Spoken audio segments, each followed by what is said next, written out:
One. Hello, ladies and gentlemen, and welcome back to Inside Movies Galore. I am your host for the evening, and we definitely have some stuff in store for you tonight. We went on a little bit ago about King Kong, King of the Monsters, which was the King Kong, King of the Monsters. King Godzuki, King of the Monsters. Godzilla, King of the Monsters, which was filmed in 1956 and was the U.S. Americanized, heavily edited version of the film. And before we moved on into our atmosphere of the film that we're going to go on about tonight, I wanted to kind of get Jake's perspective on that film before we move forward. The King of the Monsters? Yeah.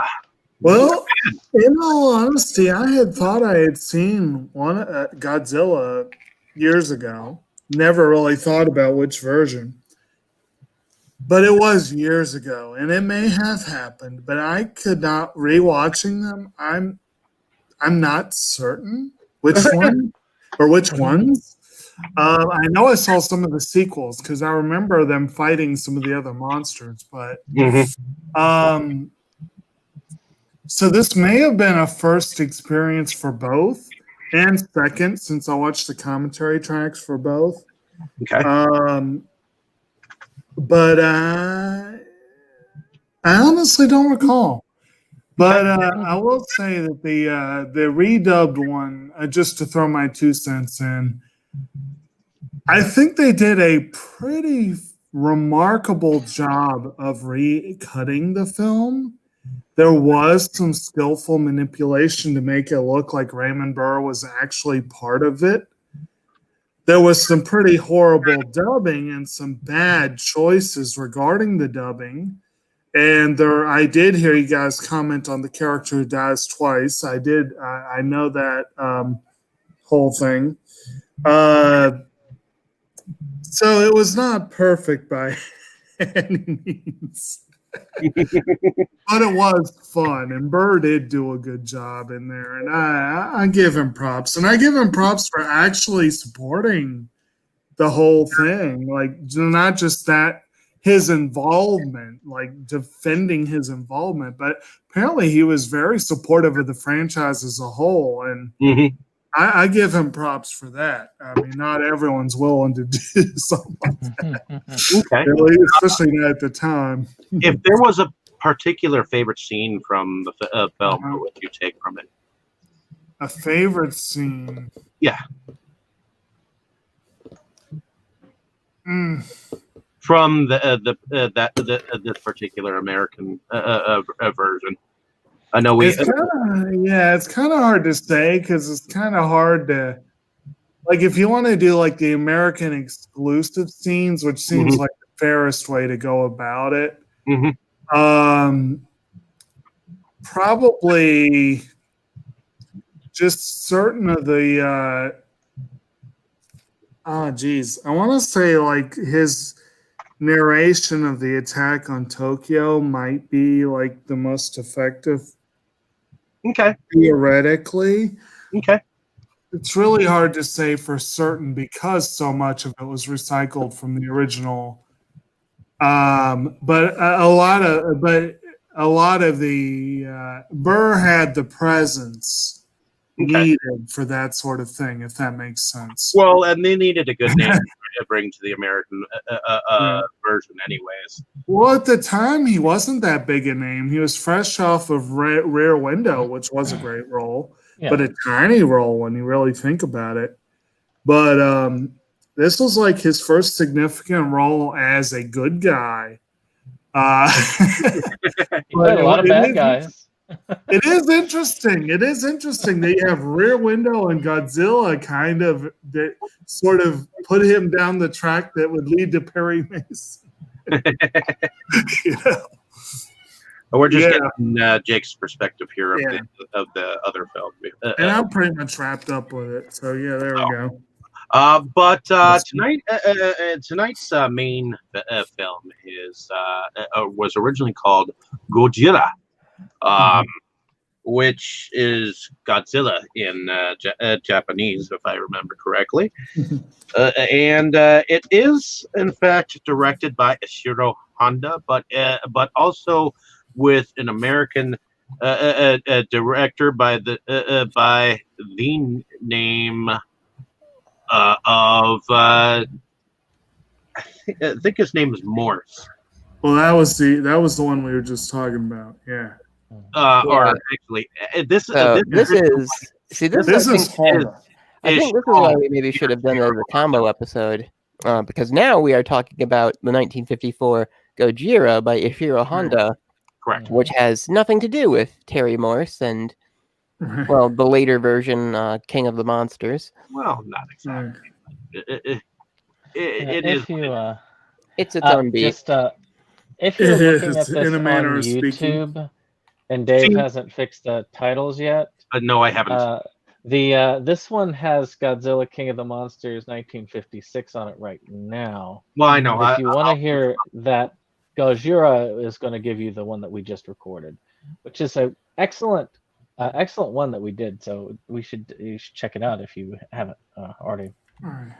Definitely.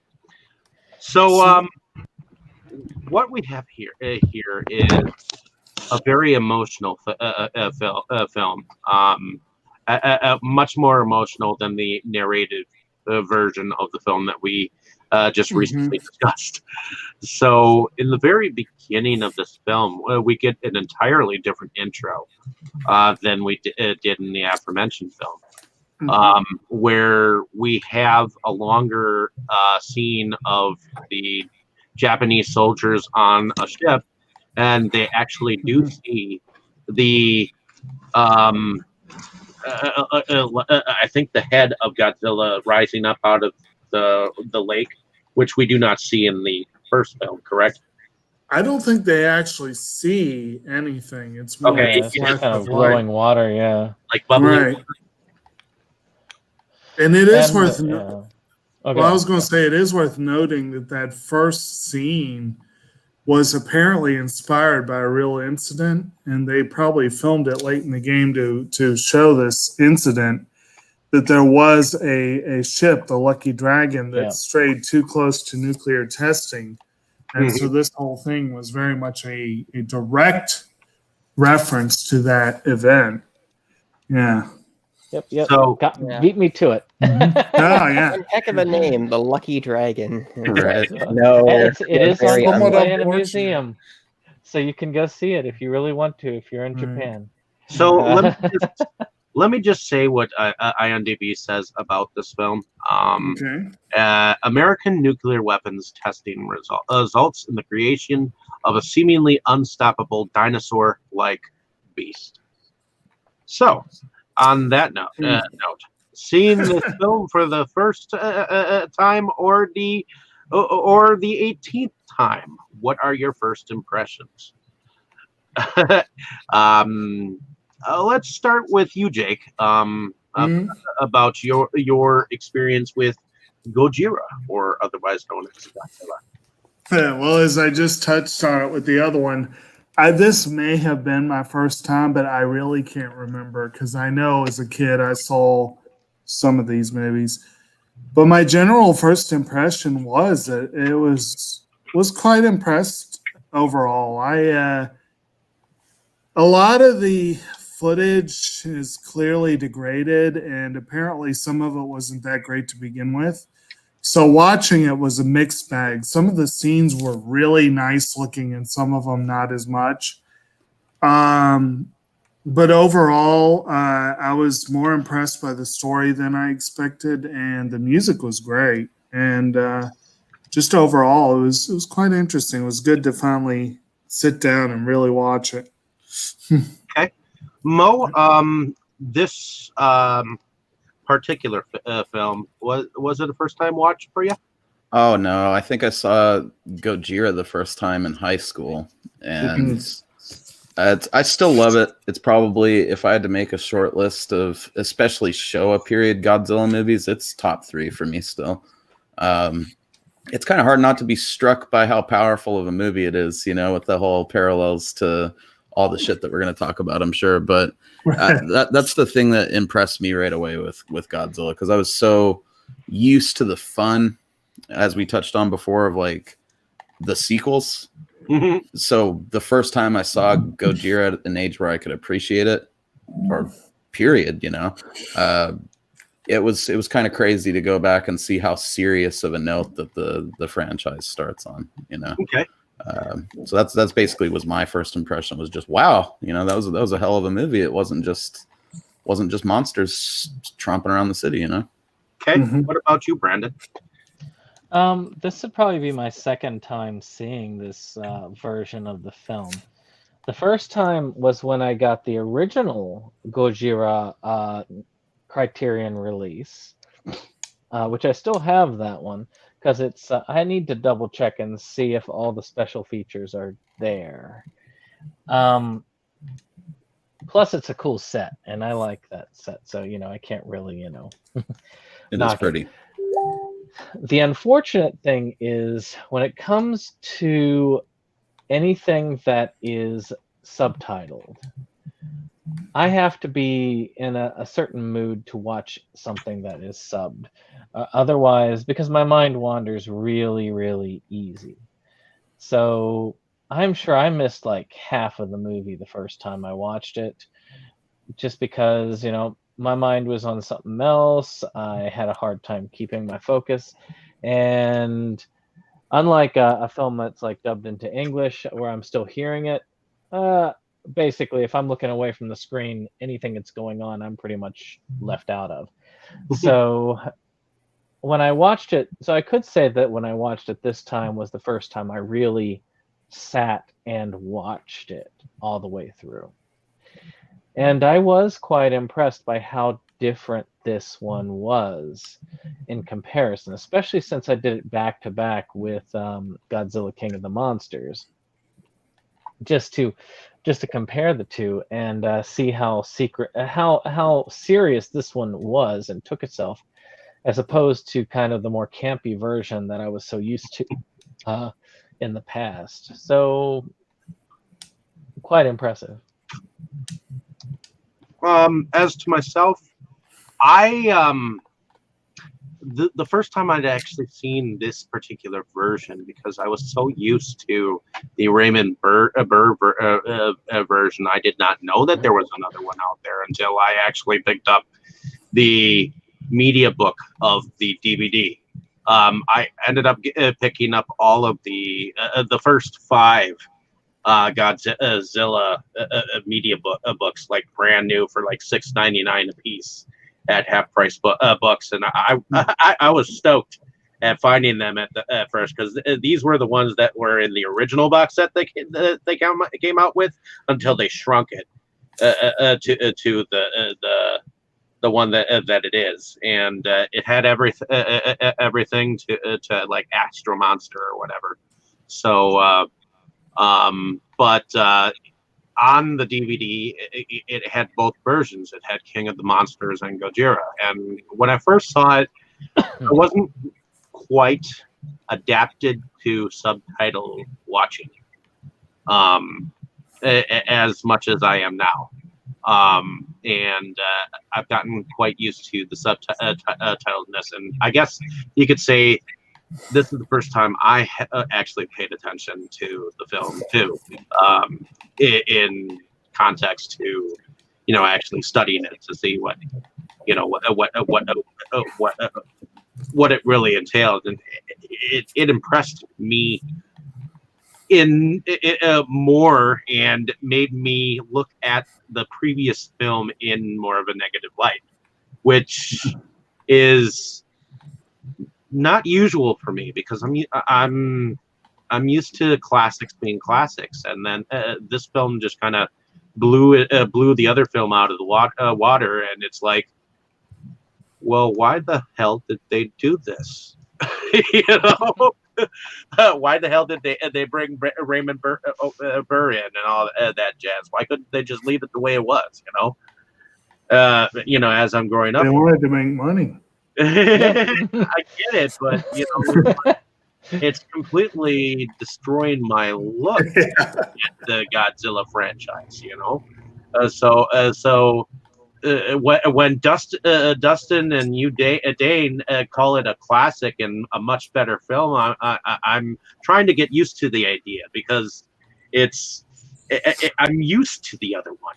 It's like you guys take it as general knowledge that this film is much better, whereas to me it's like changing my view. Right. That's fair, dude. It's hard to let go of the one that you're nostalgic for. I mean, something these guys might be familiar with is the difference between like Warriors of the Wind and Nausicaa Valley of the Wind. I grew up on the Warriors of the Wind version. Awesome. Oh, it's amazing, but there's still elements of that first one I'm nostalgic for, even though it is crap compared to the proper version, Correct.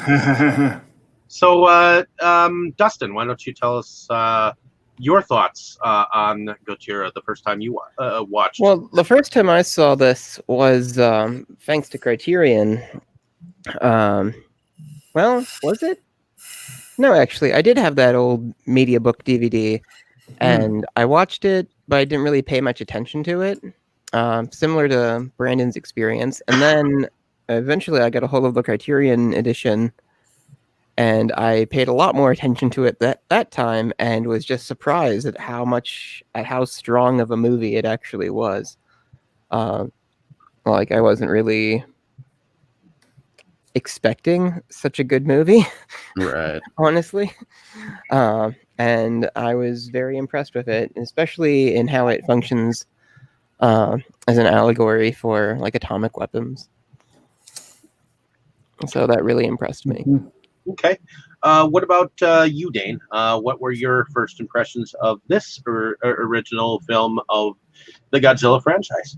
Well, as I said before, I grew up with the Raven Burr one, having seen it maybe once or twice as a kid on VHS, but that was a long time ago. And then with the Criterion set, I was able to finally watch the original Japanese version and the American one back to back, which was nice. And I had, it's funny, when I watched James Rolfe's Monster Madness Godzilla-thon, which was the second year he did it, when I watched it, I was reminded of certain ones. I was like, okay, I remember seeing that one. I don't remember seeing that one when I was a kid. And I knew that I saw the American re-edit of this film, but I knew I hadn't seen the original Japanese version. I was like, well, I feel like a bit of a fraud when it comes to Godzilla because, on the one hand, it's like, well, I hadn't seen the original version of it. But on the other hand, it's like, well, I can't feel too bad because most Americans hadn't seen it for quite a long time because it just wasn't available readily. But now it is. And so having seen it, yeah, it's a much stronger film. It feels very personal to the Japanese of that particular time, having survived, the ones that did survive, the nuclear fallout, obviously a lot of people didn't. And, it's something that they still, clearly it still weighs on them to this day. And like I said in the other video, the United States is the only country to have ever used nuclear weapons in actual wartime beyond just testing. And, that's something that I'm sure that even though relations between our two countries are, really good now for the most part, if Trump hasn't fucked up that relationship too. But, in general, they've been, quite good since that time. But still, even in something like this movie made me appreciate Shin Godzilla even more, which I had already loved when I saw that in the theater. Because Shin Godzilla really feels like a modern translation of like the weight that Godzilla as a kind of force of nature, as a natural disaster, as a a big existential threat.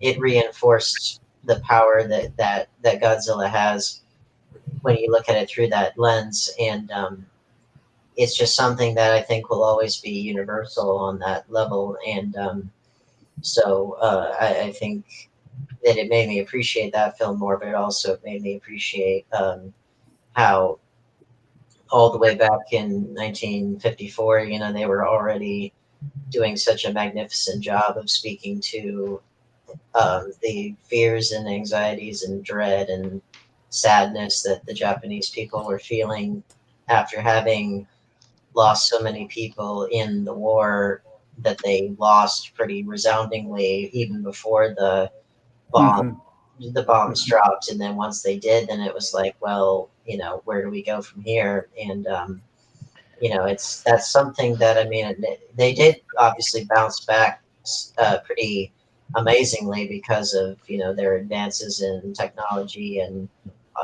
they were doing a lot more exports than they had ever done in their nation's history, and you know, leading the world in a lot of areas. And it's like, well, you know, never thought that that would be possible, but still, that existential dread, it still undergirds so much of what their identity has been since then.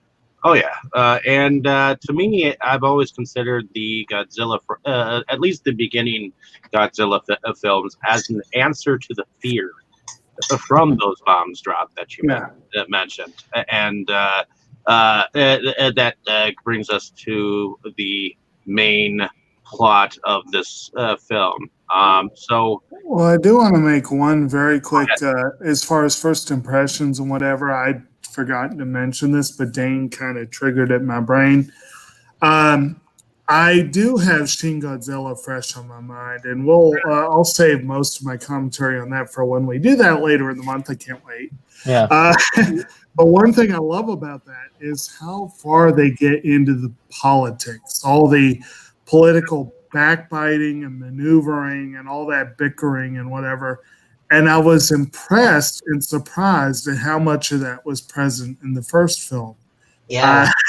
I had thought that was more of a Hideaki Anno sharpening a blade, but apparently it was part of the franchise from the get-go. So I thought that was kind of fun. Well, it is interesting to compare the two, just because outside of the Raymond Burr inserts in the American re-edit, the United States is only mentioned insofar as like having Japan having lost the war and the bombs thing, but I don't think the United States or America like that. I don't think that either of those are mentioned really. But not really. But nonetheless, you can definitely tell that the specter of war and everything is hanging over them always. It's thick. You can cut it with a knife in this bitch, like, because it was only 10 years earlier. One statistic, one interesting statistic I heard that, I mean, it's well-known statistic. Dane, I think you mentioned that the use of the atomic bomb in wartime on Japan was the only time that's ever been done in wartime, which, of course, conversely, or I guess the flip side of that, is the Japanese are the only people who've had the atomic bomb used on them. But one lesser-known stat is that the radio operator of the Lucky Dragon is considered the first casualty of the hydrogen bomb. So the Japanese lost twice in that race. Well, that's what they're talking about, I think, when it comes to the H-bomb. And the H-bomb tests. Yes. And it's always at the beginning of every Godzilla movie because of the H-bomb tests. And the hydrogen bomb is that one bomb, because it's not just the regular atomic bomb. It is the hydrogen bomb, and that is exactly that, because of the testing they were doing on the time, because of these incidents, Bikini Atoll, places like this, and all of that general fear of a populace that had previously, I mean, only a couple years earlier, been released from occupation. like Mhm. full on occupation, and even today, it's not 100% free of U.S. occupation. Yeah, Mhm. well, we were talking about then the previous thing that, like I mentioned, Takeshi's Castle, and how occasionally you would see Mhm. like the one or two, maybe if you're lucky, per episode or whatever, that were like white people that I assume were Americans, or like the sons of American soldiers that maybe were based out of Japan or whatever. And actually, Mhm. someone that I knew years ago, his family had moved around all over the place, and he had spent a lot of time in Japan because his dad had been stationed there, and so he had a lot of Mhm. traditional katanas and different World War II Mhm. rifles and stuff. So there is still an American presence there of some kind, even if it's a minority. But Well, I mean, the well, what's interesting about that though is then when you look at like Shin Godzilla, obviously you jump way ahead in time and in relations between the two countries. But the big thing there is like they're always asking like, can we handle this thing? Can we handle it ourselves, or do we have to go to the Americans to help us? And they really don't want to do right, that. right, They want to, yeah, as I'm sure you can understand, they want to be self-sufficient. They'd rather not have to get the U.S. involved if they don't have to, because you know we did a real bang-up job with that with Iraq, and we're doing a bang-up job with it with wanting to pull out of our bases and stuff out of South Korea, despite the fact that we could detect a nuclear missile a lot easier if we were there, as opposed to not being there. So I can understand why they wouldn't, but it's just interesting to compare those two things. Mhm. So let's talk about the plot here. Okay. So in the very beginning of this film, we evidently get a couple of ships. One called the Aiko Maru, and one called the Bingo Maru. One was destroyed near Odo Island, and the other was sent to investigate, only to meet with the same fate, with only a few survivors. And then another fishing boat from Odo is also destroyed with one survivor. So we see these beginning scenes of ships being wrecked and so on and so forth, and survivors surviving the wreckage. What do you think about? What do y'all think about those fairly beginning scenes? Well, really, you only have one survivor. Like the ones they find floating on that board die almost right away from radiation sickness.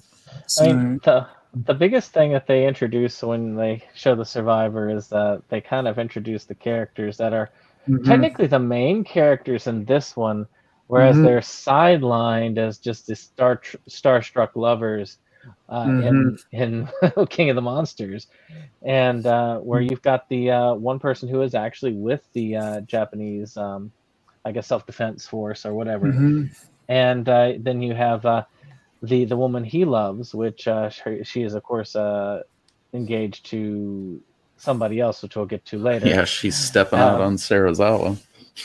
So it's and she and of is course the her daughter father, of the professor. Yeah. and that professor, of course, is one of the main ones that drives the plot forward in the beginning, which is but those four characters, one coming later, really are the driving characters for the movie. Well, technically Godzilla. Oh, like, Godzilla's the star. Yeah, well, like, need to worry about I that. love the. I think it was Akira Takarada who gets star billing, and he plays Ogata. And apparently, when he arrived on the set, he is like, "Well, I'm the star of the movie." And then someone in the crew was like, "No, that's Godzilla." Oh, I think it was like the director or somebody actually said to him, "Quote, idiot, Godzilla is the star." Exactly. Yes. Well, and then you look at us in the United States, and because I made the comparison that Godzilla is sort of like Japan's, like in terms of a cultural icon of like a really powerful figure. Godzilla is kind of like Japan's equivalent of Superman, like for us. Yeah. But in Superman, the film adaptation, who gets top billing Marlon Brando and Gene Hackman. But isn't this the movie's called Superman, right? But, and speaking of those ships that got taken down, I didn't hear the Kobayashi Maru in there anywhere. Yes, that's what I was thinking about too. Exactly. But, What's interesting is that originally, before they even began production on Godzilla, originally they were going to be doing it about a giant octopus before they decided about it. That was one of the ideas. I think originally though, because Gojira is actually a combination of gorilla and whale, like the Japanese words. So they were thinking of some sort of gorilla whale monster. But I know the octopus was one of the ones they considered, and I think that was the one from Bride of the Monster. I was going to say that. I was going to say that we were talking about the Ed Wood movie with the splicing and all that. If they'd have done a giant octopus, then it really would have been an Ed Wood movie. Right. Well, and they did have eventually they had Godzilla versus the Sea Monster, which if Ed Wood was better funded, he would have been all over what they did. Of course. He would have been all over taking those Japanese films and recutting them. And well, hey, and when we did Mega Shark versus Giant Octopus, we were like, if Ed Wood were alive today, this is the kind of stuff he'd be doing, and he would think it was amazing. He would think that it was like, oh man, no one's ever done this before, and I've been making a great film, and he would be right. Exactly. right. I don't know. I really like the scenes with the ships. Actually, it's one of my favorite parts of Gojira because you haven't seen the monster yet at that point. You just know that there's something out there sinking these ships. Right. And you got the families all freaking out trying to see who's survived the initial sinking of the two fishing vessels or whatever they were. Those were military ones, the first two. The third ship that sinks is the fishing one. But then when that third ship sinks and it's going out to look for it, that's when you know, like, oh shit, I don't know what the hell's down there, but it's aggressive, This isn't a case of them just running into something. It's something out there intentionally sunk. It's almost like the film is setting up the stage that something is coming. Something that you cannot rely on your sight for. You kind of have to almost hear it happen. Yeah.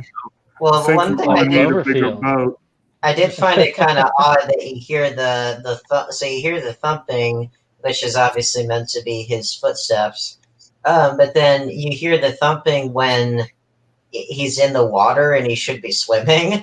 Well, yeah. I mean, throughout Godzilla, you gotta just abandon that logic there. I mean, he's standing waist deep in the ocean all the time, Yeah. Is he treading water or is he just standing there? Well, that's what I mean. It's like, is he walking underneath the water or like is he supposed to be swimming? Because granted, they did make him about 2.5 times bigger in the American translation. So it's more logical that he's under the water if he's only 150 feet tall, but still, it's. Man, must have made the American version in Texas. Well, no, I did read that they basically felt like since Japanese buildings are so much shorter than like New York or whatever, no one would believe that this was a real threat. And it was like. Well, if the South Park episode Chimpokemon is anything to go by, a lot of things are smaller in Japan than they are in America. But well, no, we'll get to that when we get to it, I guess. But I don't know I can't remember. Following along the plot line, some reporters arrive on Odo Island to investigate, and some villagers tell one of the reporters that something's ruining the fish. So apparently that evening a storm strikes, and you somewhat see Godzilla during this whole shenanigans here, but the helicopter gets destroyed and 17 homes Mhm. get destroyed, and 9 people and 20 of the village's livestock. So Yeah. And Well, the 12 the cows and 8 survivor, pigs? yeah, yeah. the survivor of the fishing boat gets killed, and so we can now officially say there were no survivors. That whole scene too is just bone chilling, man. Like the house collapsing and the kid screaming for his family and stuff. Like that's Yeah. one of those rare examples in a kaiju movie where you get that ground floor view of sort of what would happen if your house was destroyed by Right. one. Well, and we Right. can also say because his Godzilla's diet is fish, we can also justifiably say that's a lot of fish, because like I said in the last one, that's what 1998 Godzilla Right. got right. I mean, maybe Godzilla, if you think about it, maybe his diet, because he was in such a low lying, maybe this ties into the Meg, which we Yeah. covered a while back, and his diet is actually megalodons. Right. I mean, And, they did make that connection of his habitat being in the deep sea in some Yeah. crevice or whatever. So And when they found the trilobite in his footsteps, that basically yeah. just shows that there were prehistoric creatures down where he lived. So yeah, there is a Meg connection. That's when we get the introduction of Kaiohai Yamane, the main paleontologist that they send to investigate. Wait. What did you just say? I said that's when they send the Yamane. Hey, Yamane? we need Godzilla versus Meg, don't we? You know there'll Why be not? one. You know there'll be one. There has to be, and it's the megalodon explicitly has to be a female, and the name that they use has to be Meg. That's Kaiohai Yamane. But yeah, so yes, Dr. Yamane speaks before the Japanese Diet and tells them all about his theories about this thing. Mm-hmm. And it is really fascinating to note that everyone talks about Godzilla like, well, you got your hardcore supporters, and then you got well, I won't say everyone else, but a large portion of the establishment that's like, oh, it's just some B movie. But the doctor is played, the doctor is played by Takashi Shimura, friggin' legend, who his second to last film role was Gyobu Takuchi in Kagemusha. And he was coming off of a key role in The Seven Samurai. He was a long-time collaborator of Kurosawa. This dude, apparently the year before this came out, apparently he was hailed by, I think it was like New York Times or something, as like the world's greatest actor. And then the same publication said that the people in Godzilla couldn't act worth it. And they're like, "You're not even-" Oh, they smoke him. Which is it? Huh? Yes.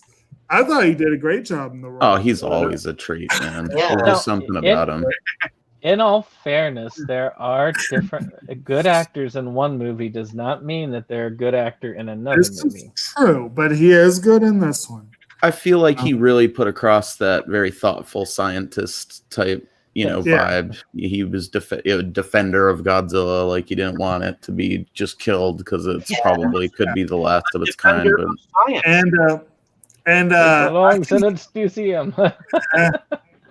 and Akihiko Hirata as Serizawa, I thought also did a really good job. yeah, he rules. Yeah. Yeah. Of course, that pirate patch was great too. Yeah, it was. Yeah. He's a much more sympathetic character in this one. Yeah, he is. I just thought of something that would have been funny, like if this film, if it had come to the United States in like maybe the late 50s or early 60s, and if it had come across the desk of one Roger Corman, Oh my god! Well, but wouldn't it have been great if instead of Raymond Burr, if they could have stuck in a young Jack Nicholson? You can't handle the truth. That would have been That's- wild. That's, Holy crap. that's the It biggest would have been lizard I've wild. ever seen. Yes. I still say if you had the American version, you could have in the 80s Harrison Ford going, he Mhm. belongs in a museum. Yeah. I mean, technically. Yes, technically he does. Yes. Or if it had been in the 80s, also, you could have put Schwarzenegger in there and he'd been like, come on, kill me, do it now. Or at that scene, the helicopter gets destroyed. Get to the chopper! Get to the chopper! Yeah, exactly. No chopper left, bro. Oh, wow. I think that Arnold should have been the female love interest in that. That's something I can get behind. Well, this has gotten out of control. Yes, I think he just officially jumped the shark with that. Did he jump over the bag? Jump the Probably. gorilla whale. There you go. Okay, so We did skip an important part, we though, do where have what? the ritual that they do for Oh, Godzilla. yeah, Oh, the, yeah. the dance. Yeah, there's a dance. traditional dance to ward off the Yeah. evil spirit or whatever. It kind of shows Or- that he may have been there before, Yeah. or if something like him was there before. And you learn about the sacrificial virgin and all that Of stuff. course. Of course. And this is interesting, following right on the heels of our discussion of When They Cry, where you have this very, very, very localized festival that had very interesting and strange originations, but it's devolved to basically just a dance. Which, hey, One thing, if Toho wanted to do something really unique with the Godzilla series, which I guess that they've been continuing it on Netflix via those anime films. Yeah. But like, if they wanted to do something that they've never done before, what if they did a period piece with like during the one of the shogunate, periods, and then they had Godzilla go across the coast, and it's like they would have no planes or bombs or anything to fight off against him. Actually, Right. They kind of yeah. Oh, go ahead. Oh, they kind of did that in the '93 Godzilla versus King Ghidorah. Gojira, just watched it last night, man. Godzillasaurus. Yeah, they have a flashback to during the war. Some Japanese soldiers are saved by the Godzillasaurus, like Godzilla before he's mutated. Exactly. And Like, they show him as like a big but not too big dinosaur, like a believably big dinosaur. yeah, like they're able to almost kill him with regular just like cannons from the ship and stuff, but they assumed that he died, and what later happened was the atomic bomb testing turned him into Godzilla. So that's like the Heisei era sort of retooling of the Godzilla. He's not like from some underwater cavern that was unlocked from H-bomb testing or whatever. But what I liked about that, retrofitting. what I liked about that though was that they set it up immediately that there would be more of his species yet to come. Yes. So it's not so crazy that there would be another one that more to come. Yeah, but that's essentially how they do it in Godzilla 84. Like it turns out that another one pops up out of the ground, busts up this island, sinks ships again, one survivor, and then we start the whole shit over again. Yeah, well, I find it a lot more believable that he would be the first of a previously unknown species that would resurface, and so therefore you could have an excuse for Godzilla, quote unquote, but just one of his species arising in each new installment. Fate willing, we'll meet again, and Godzilla to search for more money. Exactly. It's called Godzilla Raids again. Well, this is a weird comparison. But did you know in Donkey Kong Country, there's Donkey Kong, and then there's I haven't Cranky. played that in years. Well, but there's Cranky Kong, except that what's funny is Cranky Kong is actually this is canon. he actually is the original Donkey Kong in the arcade game. Yep. Which is Yeah. pretty interesting. So, I mean, if they can do it, and that was already ripping off King Kong, the American giant monster, if they could rip that off, then why not? Why is it so crazy that there wouldn't be a successor to Godzilla that also was called Godzilla? Well, there is. Yeah. I mean, see, that's how it works. You know, it's jumping ahead a bit, but Oxygen Destroyer takes out, Big G in this one, and then in every in Raids Again or whatever, it's a separate Godzilla, and Yeah. then And that I Godzilla had a- becomes the Showa series hero. right. Yeah, I had something that's not even counting Mania either. Well, and then I had Son a- of Godzilla is technically not his biological son, if I remember right. It's just another Godzilla that he adopts. Exactly. What are you gonna had say, a Brandon? I had a question for y'all because I didn't see it this time when I watched it, but I'm certain that I saw it prior. Mhm. Is of course the doctor uses the oxygen destroyer on the fish, and yes, I'm getting ahead, but we'll go back. And of course they turn the bones into nothing. And then of course he uses it on Godzilla, and I swear there is a scene at the end where it flashes back to the aquarium and the fish are back. But Well, they are, but like, that was setting for- up that It's near the end. Yeah, near the end, yeah. near the end. I think Okay, it's so a that different was right. tank. Because she flashes back to when he showed it to her, Mhm. like before she tells her lover, I think. Yeah, Like she flashes oh. back to that scene. Not before she tells her lover, after, like during while he's telling her. Yeah. Right, right. Well, I remember seeing that, and I was like, that was a little weird. Like when they show us for the first time, I was like, we didn't see anything, but then I realized, oh, okay. Oh, I That's thought the why build they to that went was so They cool. did- Like not yeah. showing it. They didn't show the part where they Mhm. totally like disappeared, Mhm. and that's And- why they were flashing back, because Right, now we finally get the reveal of it. right. And Yeah. again, I'm wondering if it was just an odd cut that I saw that spliced in like the scene, like saying the oxygen destroyer didn't really destroy them, with the fish still swimming in there after it's all over. Again, I don't remember that. And again, Yeah, I don't I didn't see it this time through, but I swear I saw it on a previous cut of the movie I've watched. That's possible. Now, actually, that does bring up one thing I wanted to mention. I think at some point, and I'm pretty sure I didn't. I don't hold me to this, but I'm pretty sure I didn't. But the one significant difference between this, you guys might have discussed it in your discussion, between this one and King of the Monster, the recut, is that the recut starts near the end of the movie. Yeah. And Yeah. most of it is a flashback. And this one, it's very linear. And really, that scene where she goes back and shows what she had seen, I think is probably the only significant flashback in the movie, isn't it? Yeah. So for the most part, they kind of built everything is like a slow build. You know what I mean? So it's like, in a sense, it's a really cool way. You know, they followed more the Jaws model of the build to the reveal, whereas or I guess they set the model that Jaws would follow.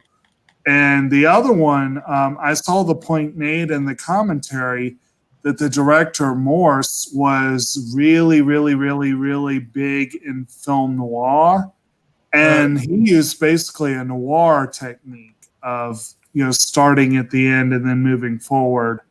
So it was kind of interesting. It does give each one a very different feel just because of the way they're edited. Well, And that explains the narration part too, because Yeah. Yeah. part of film noir. At Yeah, least that Right. actually kind of makes me want to watch it again and appreciate it more on that level one of these days. Not today. right. Enough Raymond Burr for the day. And then so like it's after that ritual though is when they come and examine the big footprint, isn't it? I believe so, yeah.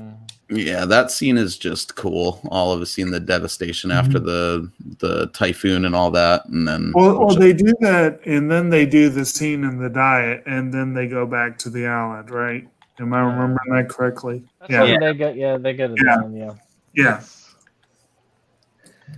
Um, So that scene in the diet is the part I was talking about earlier, where you end up with all that political backbiting and like everyone's like, well, we shouldn't let the public know that there's nuclear testing involved. No, we need to let them know. You know, everyone's arguing, and then you just see the professor. That's why we should tell them. The public has a right to know. Actually, wait a minute. No, I think that was later. Sorry.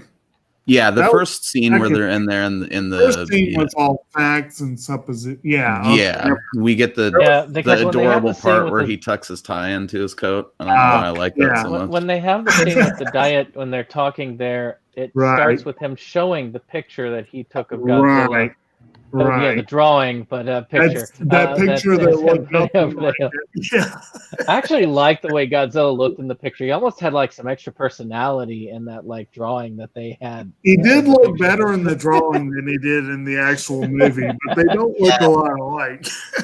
Well, you know what? That reminded me of something I forgot to mention in the American re-edit. Yeah. So you notice in the dub that the person that they dubbed for the professor cannot say the word phenomenon. Oh, yeah. Yeah, he just kept fucking it up, and it was like phenomenon, and I'm like, no. There was something I remembered about the dub too. Raymond Berg called it a helicopter, not a helicopter. Yeah, That's the common pronunciation of it, depending on who you're talking to and the time period. I feel like you'd hear people call them helicopters. I've heard it in other stuff. There is a part where I think he says lives instead of lives when he's doing one of the narrations. yeah. So. I noticed that too, and I was like, do you even know what you're saying? I guess not. There was actually on that, I think it was the second diet scene where they were talking. Yes, it was where they were talking about the monster, Godzilla, and where they were talking about the trilobite and all that. There was one part that was amazingly the same in both versions, and I'm sure Dustin probably noticed this and called it out too. The whole Jurassic era was 2 million years ago thing. Oh yeah, that was annoying. Nerd But alert. then again, we're in a movie where we have Wasn't weapons that a line remember dropped? It's like, here in Tokyo, time has been turned back 2 million years. And it's like Like what? that, yeah. What? I know the professor, I think, gave that as part of his presentation, and I was like, wow, really? You need to get disbarred, Professor. I mean, we're talking about a movie where even the main weapon, the oxygen Missing a destroyer, zero. would not do anything near what it does in the movie. It Oh, might yeah. evaporate the water that it's in because it would just turn it all to hydrogen. I'm almost But, certain it was chosen because it was borrowed foreign words, right? Because don't they just call it the oxygen destroyer? I think But so. It sounds menacing. yeah, But if it really does eliminate oxygen from the surroundings, it would do a lot of damage to Yeah, it flesh. Yeah. And the ecosystem as well. So. Yes, it would. You know It would. what I just realized is that the oxygen destroyer here, it's a lot like the thing that they're trying to steal in Batman Begins. It basically does that same kind of thing, where it turns the water into steam or whatever, and it I forget exactly what the mechanics of that are, but I don't remember either. yeah, but you remember the look of the thing. But Yeah. I just thought that was interesting. But yeah, it's quite the destructive device for sure. But Mhm. yeah.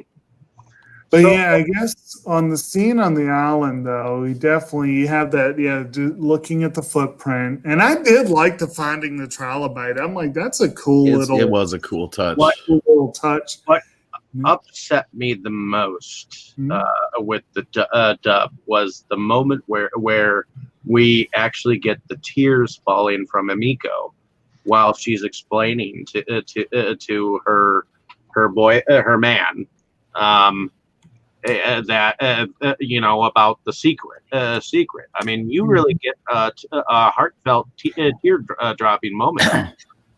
She probably should have been crying about the fact that she was 2-time in Sarazawa, but we'll get to that.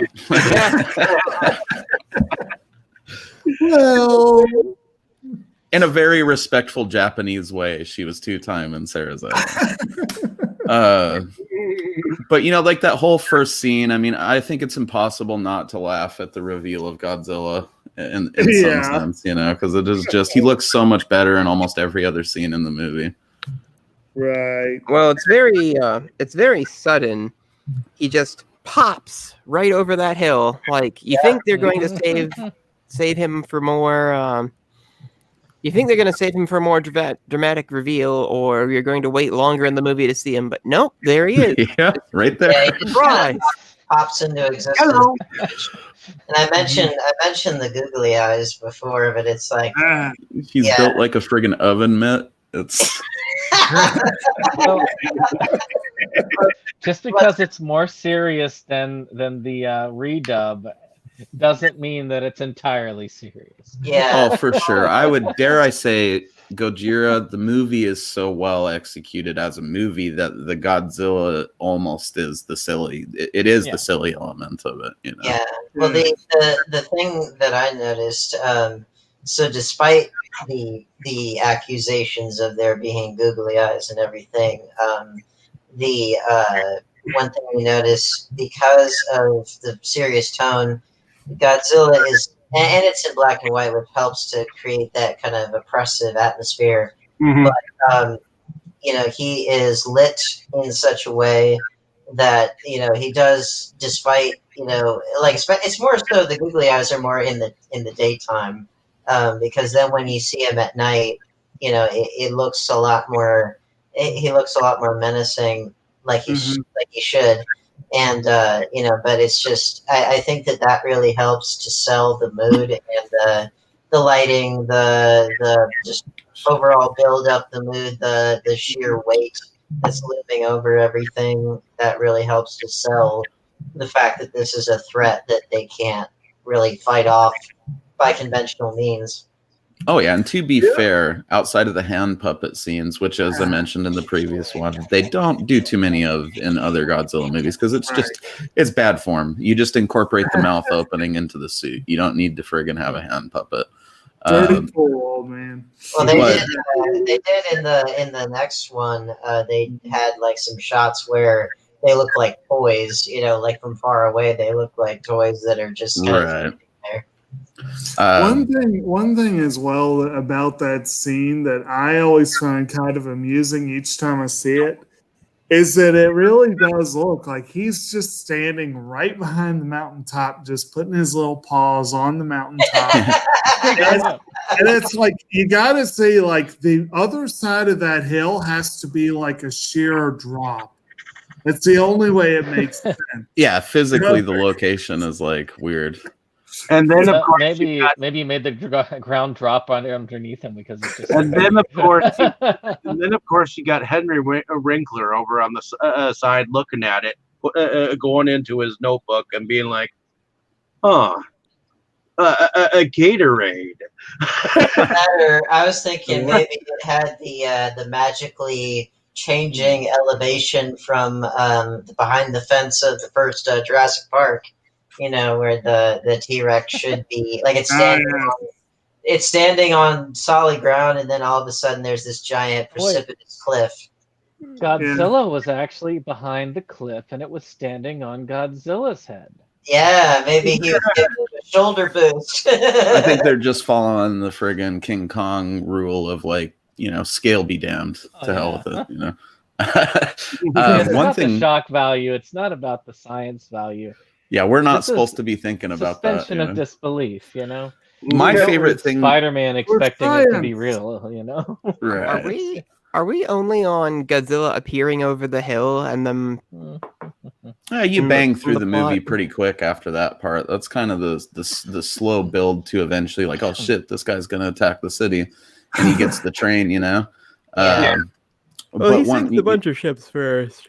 Yeah, he sinks the ships and all that, and but I do one like thing I find fascinating about that first scene still is the fact that people are carrying around samurai swords when they're running up there. That's probably not something you'd see in Yeah. Japan nowadays. I don't think if there was some emergency, I don't think that would be the go-to self-defense I item. think Japan had only just recently industrialized, Right. in like the early 1900s. Well, no, it would have been like relatively later, maybe after mid 1800s, because it was that famous story of the American ship that pulled up to the Japanese shore and basically said, if you don't open up your trade routes to us, we're gonna fucking use our cannons and blow you into smithereens. Commodore Perry, I believe it was. Yeah, Perry is a quite a interesting figure, even in Japanese lore. well, and that's why, like with The Last Samurai, which I want to say that was set around, what was that, like 1885, something like that. Maybe a little bit. Or actually, no, I remember it was 1876. But yeah, the point is, by that time, the American Civil War was like 10 years old, and by that time, like you said, Commodore Perry had already come. They had opened up their trading for the first time in centuries, and they industrialized pretty darn quickly. And then, of course, they got these imperialistic ideas in their heads, and that's when they Right. went to, World War I, World War II, and then my point was mainly that like it's a cool look at probably one of the last eras of a quote unquote modern Japan, where your average household probably still just had a katana hanging right there. Well, if you remember in Empire of the Sun, one of the most underrated Steven Spielberg films, you'll remember the part with. It's a great film, but you remember the part with the the main character, he sees from across the fence, he sees the one Japanese youth who's obviously being trained to become a kamikaze pilot, and they give him a katana to take on board because that was what they did. It was tradition for the Japanese fighter pilots. They took katanas with them. It was a little bit like in the U.S. Navy, how to this day it's tradition to have sabers, even though they don't actually use them in combat. Right. So yeah, there's probably like that last little bit of traditionalism. I can't help but wonder what it would be like nowadays. Like it'd be like umbrellas and waifu pillows or something. Like they're running out. What do you grab in a Japanese household to defend yourself nowadays? I don't know. So, you grab a gachapon figure, or just whipping like capsules at Godzilla. Yeah, why not? Maybe try to you probably grab one of the really high quality knives that you would keep. Oh, there you go. Yeah. So one of the things I noticed that was in the American cut as opposed to the non-American cut, I don't know if this was intentional or not, but the American cut made the people who live on the island look like primitive people. Right. Whereas you can tell in the full Japanese cut that it's just really an extension of the country. I mean, it's just like a rural community. Yeah, I just got exactly that vibe. Weird. Like it's just a fishing village, Well, they are more primitive than like Ohio. Well, but they're more primitive than the city folk, but it's not, like I would say more traditional is a better word for it, because they're still doing their dances to honor this old tradition of chucking virgins into the sea or whatever. And from what I understand of Japan, even today, that dynamic I think still holds up somewhat in the sense that, which you actually saw this in Ringu, where you saw a very clear, not just technological, but like a cultural disconnect between Tokyo, obviously heavily industrialized, and it's the metro area of Tokyo spreads really far, and then outside of that, you got like really obvious like country folk that are fishermen and things like that. And so then when the main character of that film goes to the island, it's like there's a very clear kind of cultural divide there, and you see some of that here.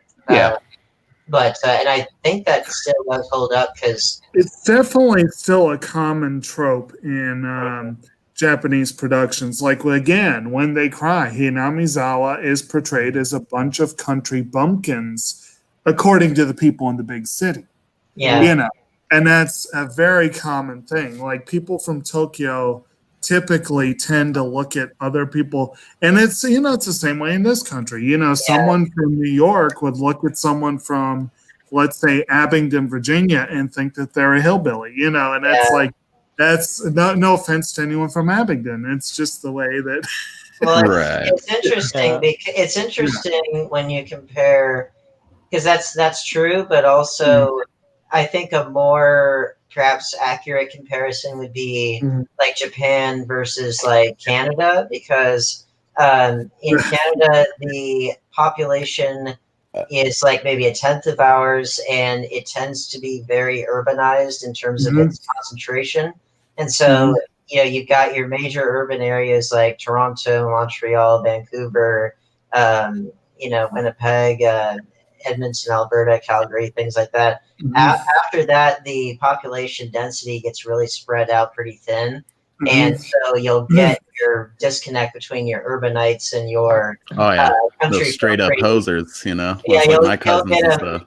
Well, you'll get that pretty stark. And then in Japan, if I'm not mistaken, I think it's kind of that same way where I'd say it's probably more pronounced in Canada in a lot of ways. I mean, you go from like more city people to a lot of flannel and dudes missing fingers from chainsaws. Canada's a much bigger country with people who are much more spread out. Yeah. Like the dichotomy I was talking about, I've seen shows where they treat people from Osaka as country bumpkins. And Osaka is a huge city.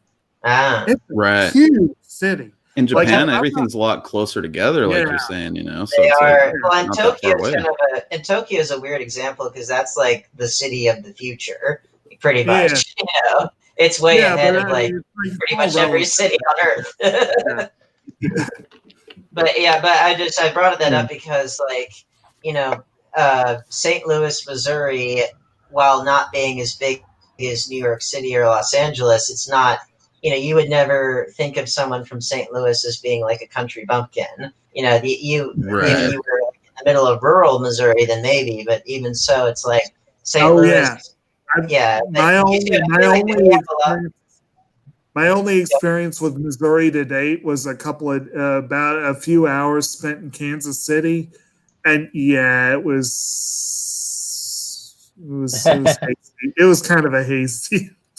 Yeah, well, you get my point though. Is that there are enough like medium to large cities in the not as well to the rest of the world, to the not as well known places like New York City or LA. Because as far as the rest of the world knows, you know, those are the two cities that they know the best. And then maybe if they're watching like a Western or something, then they'll think of America as being like, you know, because that was. Karen Gillan, who's from Scotland, obviously. So her knowledge of America prior to coming over to America to do Hollywood films and stuff, her knowledge of America was like, you know, New York, LA, and then also like the Old West. So there would be like, she thought about there'd be a lot of tumbleweeds everywhere, which, you know, which is true in like the Southwest, but not really the rest everywhere else. Yeah, but she actually specifically went and got a tumbleweed, brought it back to Scotland because she was awesome. This is so cool. But you see what I mean? Like, but then you look at the Southwest and it's like, well, Phoenix isn't exactly, you know, a country bumpkin town. That's a big city, you know. And so it's a little bit of an odd comparison. That's why I thought of Canada, because their population density and their, you know, the kinds of cities that they would have, you know, there's a pretty there's a starker drop off, you know. Well, to Brandon's point though, I've seen Dark Knight of the Scarecrow. I know what rural communities are like.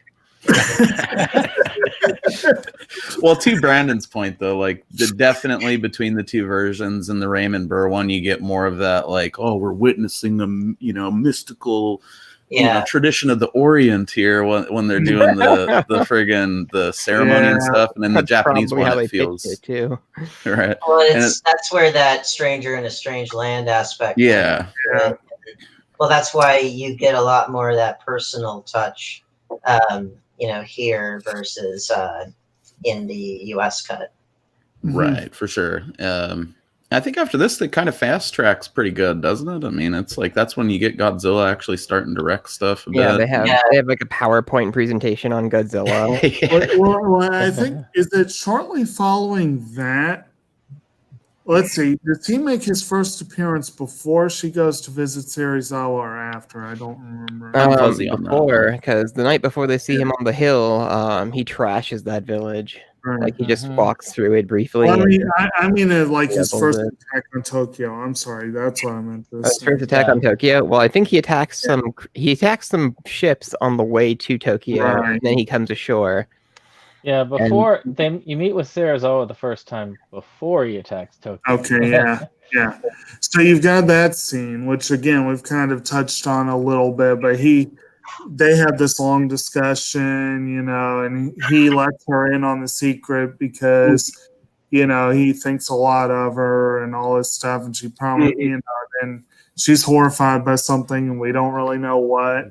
He's also unaware she's two-timing him, but Well, you were really Actually, hung up he on is that. aware of it, and I think he is aware of it. he kills himself, bro. Of course, I'm hung up on it. She straight says that she's always looked at him as an older brother. Yeah, And it's fair. I think he knows it. I don't think he thinks that, they I don't know how explicit they get in the movie. I really have no clue. I know that they're really close. It feels I like one know- of those efficient Japanese sort of half-arranged marriages. Well, where that's what I was going to say. that's Like what they said in the American my one. That's what they said. understanding of it, in the commentary, they straight up say that it was an arranged marriage from childhood. I just can't remember if that was explicitly stated in the movie, but it seems logical. Like if they've known each other since childhood, the father knows the guy and respects him as a scientist. She respects him as a scientist. She thinks of him as an older brother, but she doesn't love him. But she's met this hot guy that she really loves. And he works as like a salvage ship. dude Right, or something, exactly. The Japanese are very different about that. In Godzilla versus King Ghidorah of the 90s one, there's a part where the girl's like, well, if your book does well, we can get married. Like it's just... Yeah. She's not considering it unless it sells, Well, it's, I mean, I think that American women are like that. It's like, make that money and, make sure that you have a nice house and all that, which... The Japanese seem very upfront about the logicalness of certain pairings. I knew someone... Imagine that. I knew someone who once dated a weatherman, and they went on a camping weekend. And he said that it wasn't going to rain; it was going to be sunny with blue skies. And it rained the entire weekend. And it's like yesterday. Right after that, she was ambitious. Mm-hmm. It's like yesterday. We had a pop-up storm here where it was pouring down, cats and dogs, like pouring down with lightning and everything. And I look at the National Weather Service, partly sunny. Well, be glad that it wasn't in Punxsutawney, because then he would have gotten stuck in Groundhog Day, Yeah. But I mean, I think that but I think I'm sure that the whole idea of either explicitly arranged marriages or just saying, oh, so and so would be good for you, I imagine that they weren't exactly far removed from that idea. Right. They may still not be, for all I know, but it's just if they are indeed more logically family. Well, if There's they're more shades of it and stuff where it's not they're so more much arranged, but logical. more logically oriented. This is just making me think of the Harley Quinn show where King Shark is like, I am betrothed to Tabitha of the Hammerhead clan. Mm-hmm. Well, what's interesting, it's like a running gag. Well, this is apparently a thing in not just Japan, but in a lot of like Eastern cultures in general. Like I'm thinking like, South Korea, China, India. There is, and this is kind of unique to the West, from what I understand. But in the West, you're seen as kind of a loser if you still live with your parents and you're an adult. Yeah, because we're all about leave it's kind of that, well, the Abrahamic religion foundational idea of leave the land of your fathers and go out and, strike your own path and everything. So that very much undergirds our society. Meanwhile, in Eastern cultures, the idea is that you take care of your parents when you're older, and if you don't have your parents living with you or vice versa, or whatever, you just suck. Then you're a loser. And so isn't that interesting? It is. Unfortunately, this girl didn't tell Sarazawa that she was seeing a new boo until after she learned of his awesome secret, which was, the oxygen destroyer there. Which, I think he just can't. love how salty you are for this fictitious relationship. Well, he can't tap that ass, so he's got to do the next best thing. Save the damn world. Yeah. Died doing it. Yeah. Artist world. And I guess the main sort of set piece of Godzilla is, of course, them just destroying Tokyo, which would go on to be the thing. We superimpose Tokyo on every city Godzilla destroys, even though most of the time it's arguably not Tokyo. It certainly doesn't start off in Tokyo. He usually finds his way there, but true. Well, certain ones it's not even there at all, but it's easy to. I was just watching them destroy Sapporo last night, which was cool, seeing all the beer signs. Sometimes it's on another planet, and sometimes it's on Monster Island. It'll always be Tokyo in my heart, though. I think that all that is executed pretty awesomely, with the exception of one oven mitt hand puppet scene that's thrown in there, even though he does blow up some tanks, I think it is, while he's shooting baby powder out of his mouth, which is I do like how they set up the it's train. not baby powder, that's cocaine. The comic perfect missed in this. I like how they actually set up the train, where you actually got to meet the commuters in the train before Godzilla basically destroys it and eats it and kills them all. So it's kind of cool that they set that up.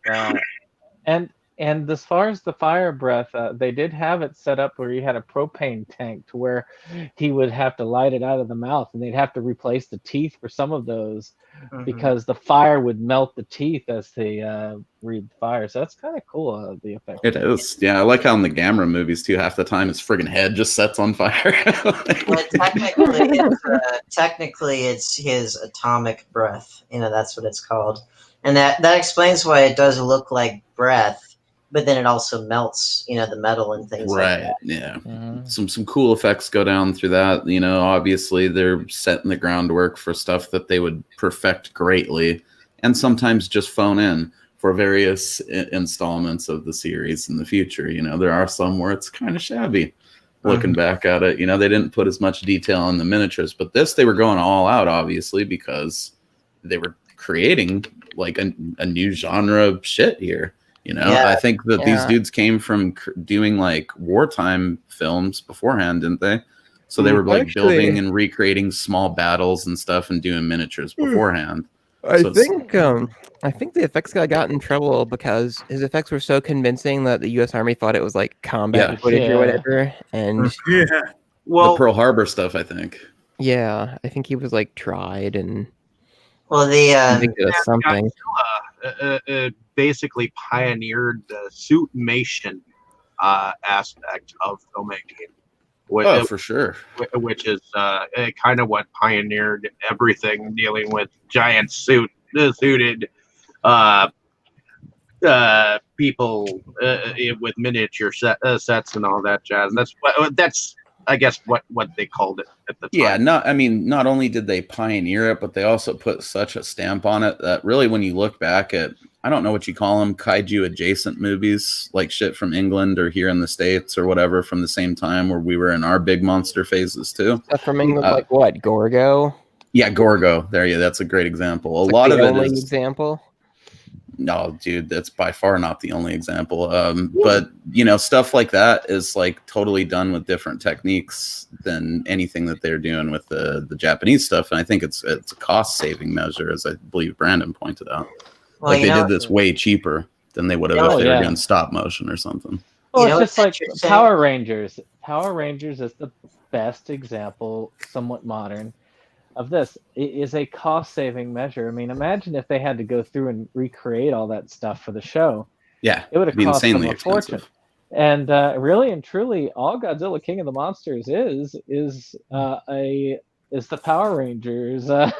Yeah. It's done almost in an identical fashion.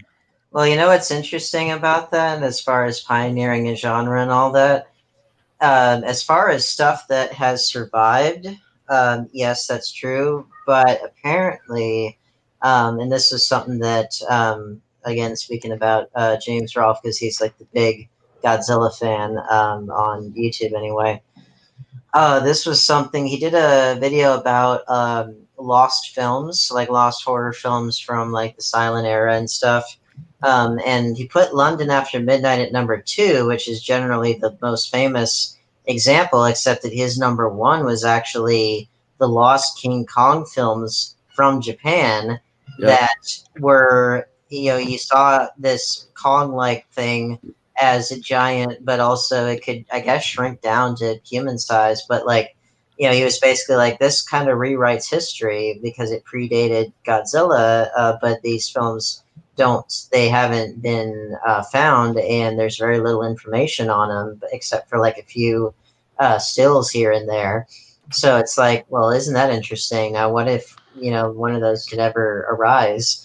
And it's crazy to think too how everybody sort of went their own different ways with making giant shit on screen back in the day. Like you got your superimposed stuff. I think Jake and these dudes have done Night of the Leapas, isn't it, with the giant rabbits and stuff? Yeah. Well, and there's the Burt frogs or whatever. And there's the Burt I. Gordon films, where he did like the Cyclops and that kind of stuff. So. Well, right. I mean, honestly, I would put stuff. What is it, like Jason and the Argonauts or whatever, and Clash of the Titans, like the Ray Harryhausen. Yeah, all that stuff has definitely contributed to me liking stuff like this for sure, and like Planet of the Dinosaurs. There's a little bit and stuff. Stop motion that they use for his tail in some scenes. Mm-hmm. But yeah, I thought about that, and I was like, well, wouldn't that be interesting if we could ever find a surviving print of at least one of those, or that'd be super cool. Anything to kind of shed light on those. I mean, and the thing is, it's out there somewhere. I'm betting, Some private collector has it in a vault somewhere. Well, it might be, but it also might not be, because if I recall, it was made either prior to or maybe even a little bit during World War II, so it could very well have been destroyed. And, possible. Yeah, so I mean, there's a good chance that we may never find it because it may not exist anymore. But it's just an interesting thing to throw in there. That well, it's a little bit like some of those in the same video. He did some of these other vampire films that predated Nosferatu that have never resurfaced, and it's kind of a rumor as to whether or not they really existed or if they were a different, a existing title that was mistaken to have been titled something else or what, but again, we'll never know unless that sounds like a fun rabbit hole to tumble down sometime. It for sure. definitely is. And there's a surprisingly large number of lost films out there, and it's largely because, well, they mostly come from the silent era, and sometimes they used to just throw shit away. I learned that recently, and it's like, what? Well, they would. You just chucking film canisters in the bin? What's wrong with you, Great Britain? They wouldn't take care of them, and supposedly the full 2 hours of The Wicker Man is somewhere in the concrete from this one freeway. That's kind of awesome, but sad, But it's probably right next to Jimmy Hoffa. There's like 10 minutes of it that's permanently missing, and it's stuff we remembered doing. So we knew the missing Doctor Who episodes. I mean, what was it he said in Hugo? The films were taken and used to make high heels on shoes, and they were also used for I think ammunition for the war effort at times too, because of the nitrate. That's understandable, but the high heels, I mean, I gotta respect them just getting stupid with it like that. Well, it is true that the film stock, was highly flammable, and obviously that's why they used that plot point in *Inglourious Basterds*, because it was true.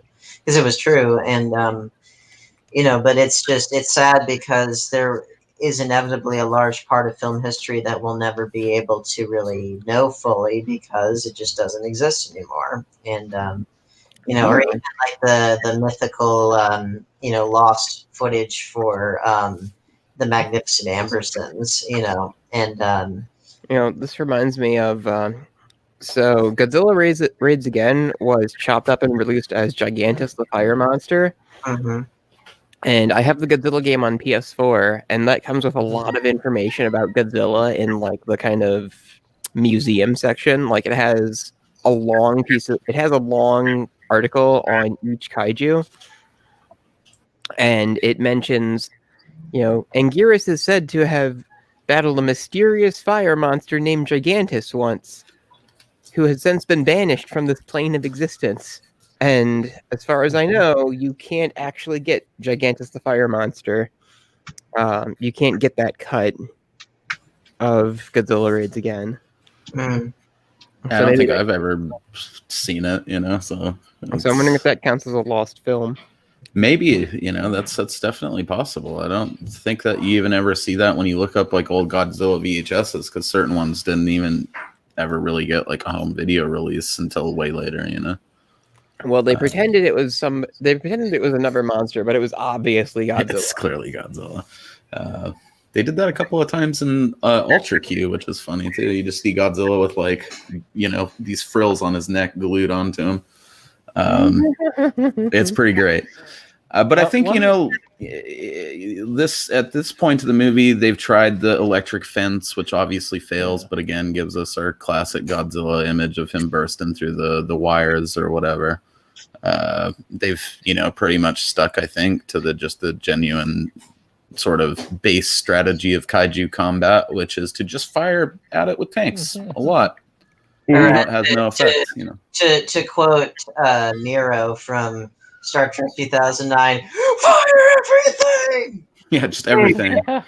You got a few of those rockets. I don't know what they're called. Those things that shoot the rockets. They throw those in kaiju movies sometimes, and they fire a bunch of those. It's really just to make it look cool and smoky. It's not that it's ever going to do anything to him. Just shoot shit at him.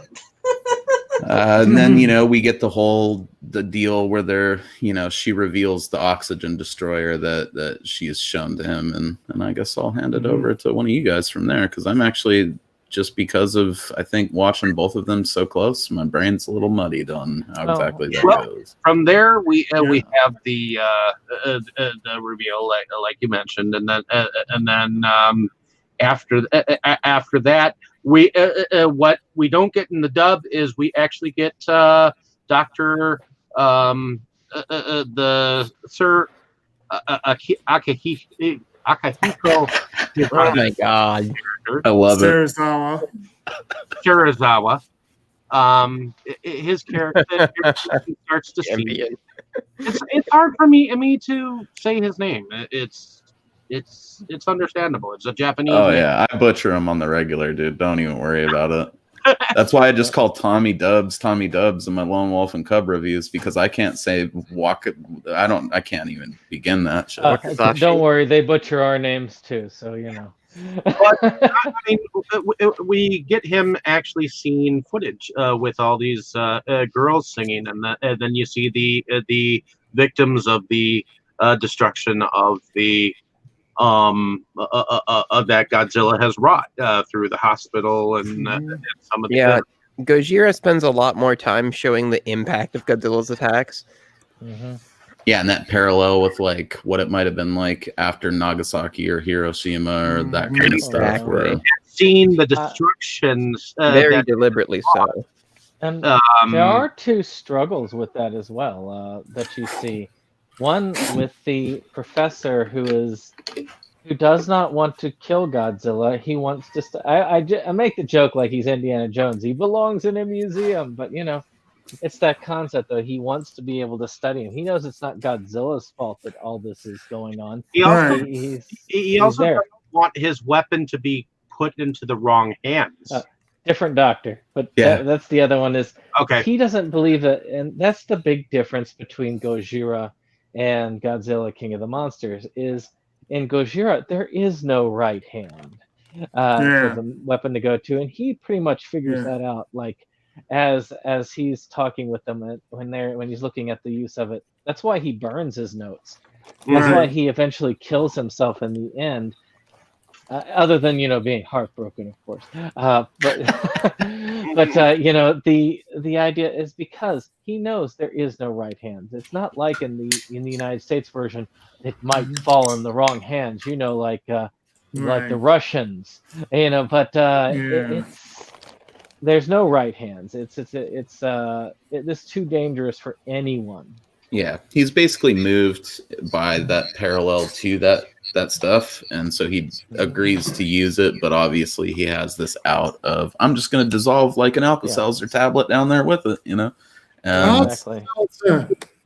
It's like the secret has to die with me. Yeah, That's what it really is. The Oxygen Destroyer is just a big old Alka-Seltzer tablet. Pretty much. Well, go ahead. He won't have stomach issues after that. He won't have a stomach. One of my favorite scenes that they do that illustrates really the closeness, because I think it's easy to get sucked so much up in the way they parallel it in the narrative to forget that, again, it was only like 10 years ago that shit actually happened. So there's this scene where there's these people on the train before Godzilla actually attacks Tokyo, and it's one of my favorite scenes in the whole movie, where this lady's talking to this other dude, and he's like, man, I'm tired of evacuating and stuff. Like, we just did this, and they're trying to figure out a place for them to evacuate to, and the one girl just can't even be bothered, and she's like, find me a place too, Well, that'd be like if you made a zombie film that's set right after this coronavirus hopefully dies down, Yeah, like we just quarantined. Why we got to do it again? Yeah. Damn. Exactly.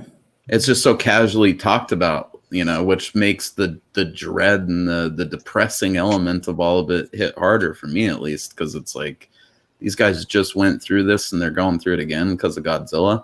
Yeah. And they sort of rehash it in a cool way in Godzilla 84, where they're having those debates and the big gathering of all the politicians and stuff, and the Japanese say some shit like, because basically Godzilla's going to attack Tokyo and then obviously move on from there. And they, the Americans and the Russians are like, let's nuke it. And Japan is like, well, we've dealt with the fallout from being basically nuked before, and we've dealt with the fallout from Godzilla. So it's easy for you guys to say, let's just take the quick way out of this. But for us, we know that the devastation from Godzilla, as close as it is to that, is slightly less than actually having bombs dropped on us, Which, now, if I recall, in the American re-edit of that film, don't they make it out to where it's the Soviet Union that, Of course they do. Well, they don't point. They actually don't point a finger at it. They leave it up to interpretation. It was the Soviets. They just say, some group is like testing something out there. We're not sure who. It's just like in Gamera, where they don't come right out and say it was the Reds, but it was the Reds. It's totally the Russians. It's like someone's doing something out there. So with an H bomb. I'm looking forward to seeing Gamera again because I don't remember any of this stuff. Oh, man, I can't wait for the fun. Gamera set to get there. It looks so amazing on pictures I see. It really Yeah. looks like it will be just as good as this Criterion set. Honestly, Gamera set looks like it blows the Godzilla set out of the friggin' water. Like in terms of presentation, extras, features, all of it. It's the dankness. That it is huge too. Have you actually gotten to hold it? No. It is enormous. It is like a 14 by 12 book. Oof, my shelf will not thank me. I've heard We'll it's like figure it out. it's similar to like that Ingmar Bergman set or that Feast set. Size. Oh, the cereal box. Okay. Yeah, it's kind of like that. It's sort of it's basically a very big. It's basically a coffee table book, like a vertical coffee table book. Well, Gamera's girth aside, because he's a thick boy from the sounds of it. The thickest boy. For sure. We get this final showdown with them and Godzilla. I don't know if you call it a showdown. They just kind of like find him while he's chilling out in the ocean and unleash the Alka-Seltzer tablet from hell on him. My favorite part of that whole thing is when it shows him come out of the water at first, and for a minute, it kind of, the way it's lit, it looks like that one hand has been like dissolved to bone. Yeah, maybe it was, but after that, they cut to a scene of him rolling over, and it's clearly fleshed again. But I really enjoy that. What do you guys think of the oxygen destroyer and their sweet headbands that they put on under their diving gear and the way they go down there, and that guy's just like, get out of here. Scene is kind of tragic because you get to see the Professor Yamain. He's looking at watching these two men go down. Okay, You're just doing it because you know it bothers us, aren't you? I think so. Yamain, that's gonna be my rap name. Dude. That's what Actually, he knows that it bothers Jacob so much because Jacob is a grammar Nazi. Yeah. He expects people who've never spoken it to speak perfectly, or else he gets mad with them. Yeah, Well, to me, that's how they pronounced it in the film. What's that? That's how they pronounced it in the film. No, it's not how they pronounce I it. strongly doubt that. Just to be stupid, I'm gonna fucking go with Dave and be like, yeah, that is. Sure. Let's go with That's totally how they said it. I love you, Dave. Well, and then It was awesome. We have descended fully into madness. the paleontologist Uh-huh. is watching the two men go down, and you see them go down in these like Captain Nemo looking outfits and bottom. They're both trying to get to a certain distance. They of course you see some kind of creature. It didn't look like Godzilla at first because it looked like just like a velociraptor just waking up, looking behind, and you get to see the one guy go up, and he's like, he's like shouting at the other guy, come up, and Serizawa chooses to stay down there and set off the destroyer. Yeah. And when they Slice try I feel bad for him. when they try I to mean, they pull go him, like he cuts the line. they got those like dives from like secondhand store or something like that because all those suits have holes and stuff all over them. It's Which, yeah, I mean, I was looking at that and I was like, that those suits, they look like they're quite a bit older. That those are diving bells, if I believe that's what they were called. I was like, those are like 20,000 Leagues Under the Sea shit right there. well, but that's what I mean. It's like, yeah. well, but you, if you saw at least clips of that movie, not the movie, the first season of that AMC anthology series, The Terror, you see that they use those diving suits for their expedition across the northern passage through modern day Nunavut, through the Arctic, and they use those diving suits, which were pretty new for the time. That would have been the 1800s, and they used that to try to chip away at the ice that was blocking the ship. And but that was back then. And I'm like, geez, those diving suits, they look like they're pretty out of date. But at the same time, I mean, Japan's they're a recovering economy, Well, that and their imports and exports and stuff, they weren't exactly what they would later become. And I mean, that's as they say in the actual film, they said that they were fearful that their already fragile relations with the surrounding countries would be in jeopardy, and obviously because they're trying to rebuild. But I imagine that that's probably all that they could get. Yeah, makes sense. oh yeah. indeed. I mean, like Mo said, I kind of somewhat enjoyed that last moment of Godzilla coming up, and it's like his last gasp of air, Yeah, he's just pissed. before he like just sinks to the bottom, And then we get that great part where Professor Yamain is, closing us out there with the whole speech about how as long as people, he doesn't believe Godzilla is going to be the last of his kind, which he would quickly be proven right about. in as long as people, we get the after school special closer pretty much, where it's like, stop with that nuking. Yeah. We do have a long, like, very sad death scene for Godzilla and Serizawa. Like, rough. You feel bad for Godzilla, even though you've seen Godzilla kill thousands and thousands of people. Like, not necessarily directly, mind you.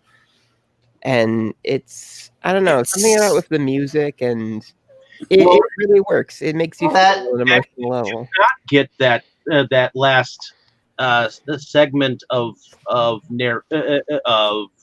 is it about the H-bomb tests from the paleontologist in the American version. Yeah, it's they drastically cut the legs off of the whole anti. I mean, it is there. Yeah. A skeletal version of it is there, but in this can they still really drive find it it if home you several look. times. Yeah, exactly. Yeah. In You this, have to look they for slap it, you in the though. face with it like a wet fish. I mean, it's Well, the point of the movie. it's kind of a trope, For sure. isn't it? The trope of you could say it was kind of started from, at least from King Kong, but the idea of the horrible monster that you somehow still feel sorry for when it dies. Oh yeah. I mean, On one of those supplements that they did have, I thought it was interesting when I think it was the guy who was playing as Godzilla. He would talk like how he would sit in the theaters and he would watch the people, Right. and that people would actually be tearful when Godzilla died, because a lot of the times Godzilla was sort of a concept of Japan as a nation. Yeah. And how destructive Japan was, and then still reaping the punishment for that, because there was still that sort of atonement for misdeeds as well that they were carrying. There was almost a guilt feeling they were also carrying as well. There's a huge theme of self-flagellation in Godzilla when it comes to well, Japan. but that also reinforces that Superman connection I mentioned before. Because that's really strong in the 2001 what is it? Godzilla, Mothra, and King Ghidorah all out monsters. Yeah, that whole one. In that one, Godzilla is animated by the vengeful spirits of Japan's victims in World War II, and it totally swaps the I guess alignment, for lack of a better word, of a lot of the monsters. Like Baragon and Mothra have always been like, well, maybe not Baragon, but they've always been kind of like good guys. And Mothra definitely. It's the only one where King Ghidorah is like kind of the antagonist of that movie, as like those three, King Ghidorah, Mothra, and Baragon, are like the guardian monsters of Japan, and Godzilla just brutally kills the shit out of almost all of them. Yeah, I think that is one of the only ones where King Ghidorah is a good guy at all. It's the only one where Ghidorah is not a villain. Yeah. There's sometimes he's like a ringer in a fight once or twice, but he's still not good. He's just a dude that shows up and makes everyone, well, just causes some disarray. Like Godzilla was a destroyer at first, and eventually he warped into this savior of the Japan. Yeah. What I liked about the two most recent American Godzillas was that they managed to kind of blend the two interpretations together, where it's like they needed Godzilla to take on the other monsters that arose, but also that he was a force of destruction, but also was the only thing that could stop. He's a force of nature that's exactly indifferent to man. And then in the second one, we find out that there was this whole relationship that Godzilla had with humanity, and maybe that's going to start coming back. Well, and it's more about how do you learn to live in this new world where these godlike things are around, and you realize that humanity is not the dominant species anymore, and that we have to humble ourselves and all that kind of stuff. And So that's where that duality factor comes in, and that's, again, to bring it back to Superman, that's that same idea of these superpowered beings that exist, and what do ordinary people, what's our place in that new world? And you see that dynamic as well. A brave new world. Here's a question I'd like to pose to you guys. Which do you prefer, Godzilla as sort of a savior type, ally to humans, or do you prefer him as just a destructive force of friggin' nature? I prefer him as. I think my favorite version of what Godzilla is the Godzilla from the newest film, where he's a force of nature that's more so benevolent than malevolent. Well, Right. I like the way that they explained it in, that one, but also in the first of the American Godzilla, basically that his goal ultimately is to be the dominant predator of whatever environment that he's in at that particular moment in history. And, so I felt like that was a good hybrid of the two different takes on him. I know that my preference... Well, for sure, I like it better whenever Godzilla can actually fight another monster, because I am not as much of a fan of it when he's the only monster that's there.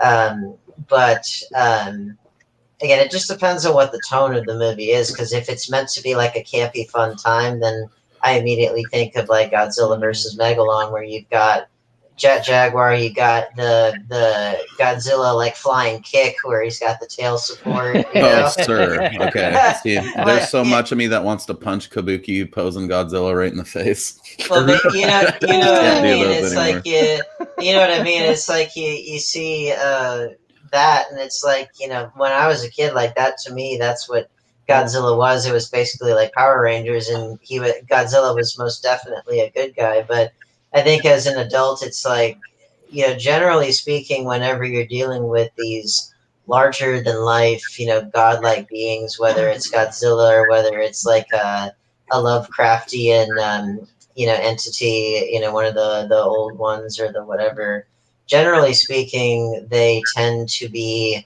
pretty indifferent to mankind. Like, they really just were so tiny and insignificant that they really don't care. Yeah, And to so, a point. I mean, they definitely took Godzilla into the hero territory eventually in the series. Kind of Son of Godzilla onward, even before that a little bit. And But Godzilla came at a time when wrestling Yeah. was at its highest as well. So I think that's when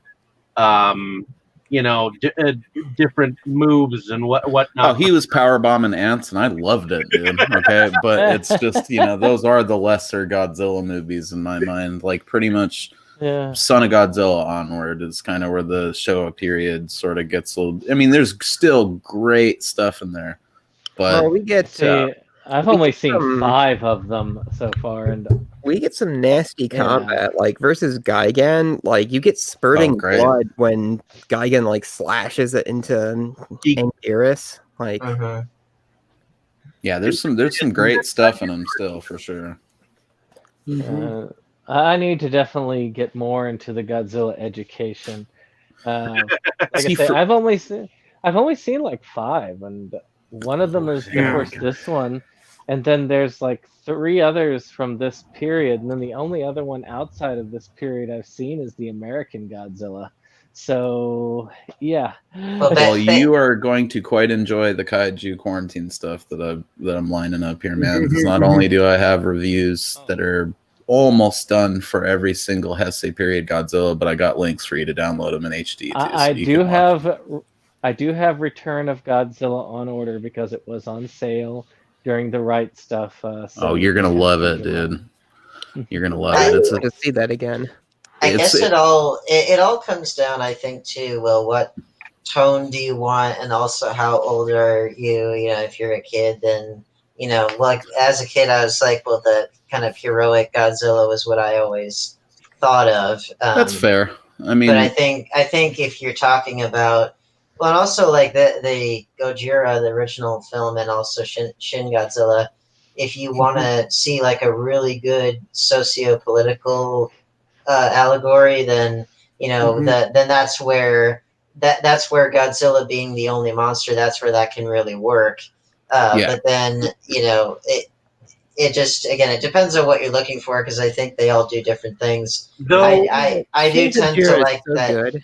though Well, I tend to like that hybrid where we see him fight other monsters, but also that it's for reasons that have absolutely nothing to do with mankind. Exactly. That's where I'm falling, like in the same camp as Dane on there. I like it where his protection of mankind is incidental. It's not that he's a hero. It's just that he happens to be guarding his territory, and that works out in our favor. And he's still destructive. He's destructive, but he is still an animal, and animals protect their turf. They have that kind of instinct to be the dominant predator and to do that kind of stuff, which, I mean, and there's nothing wrong with that. I mean, that's perfectly natural for animals to do, and it's like, it's just it's something that I think we as human beings, just because of the way we are, we tend to like to ascribe morals to everything, but then you look at the animal kingdom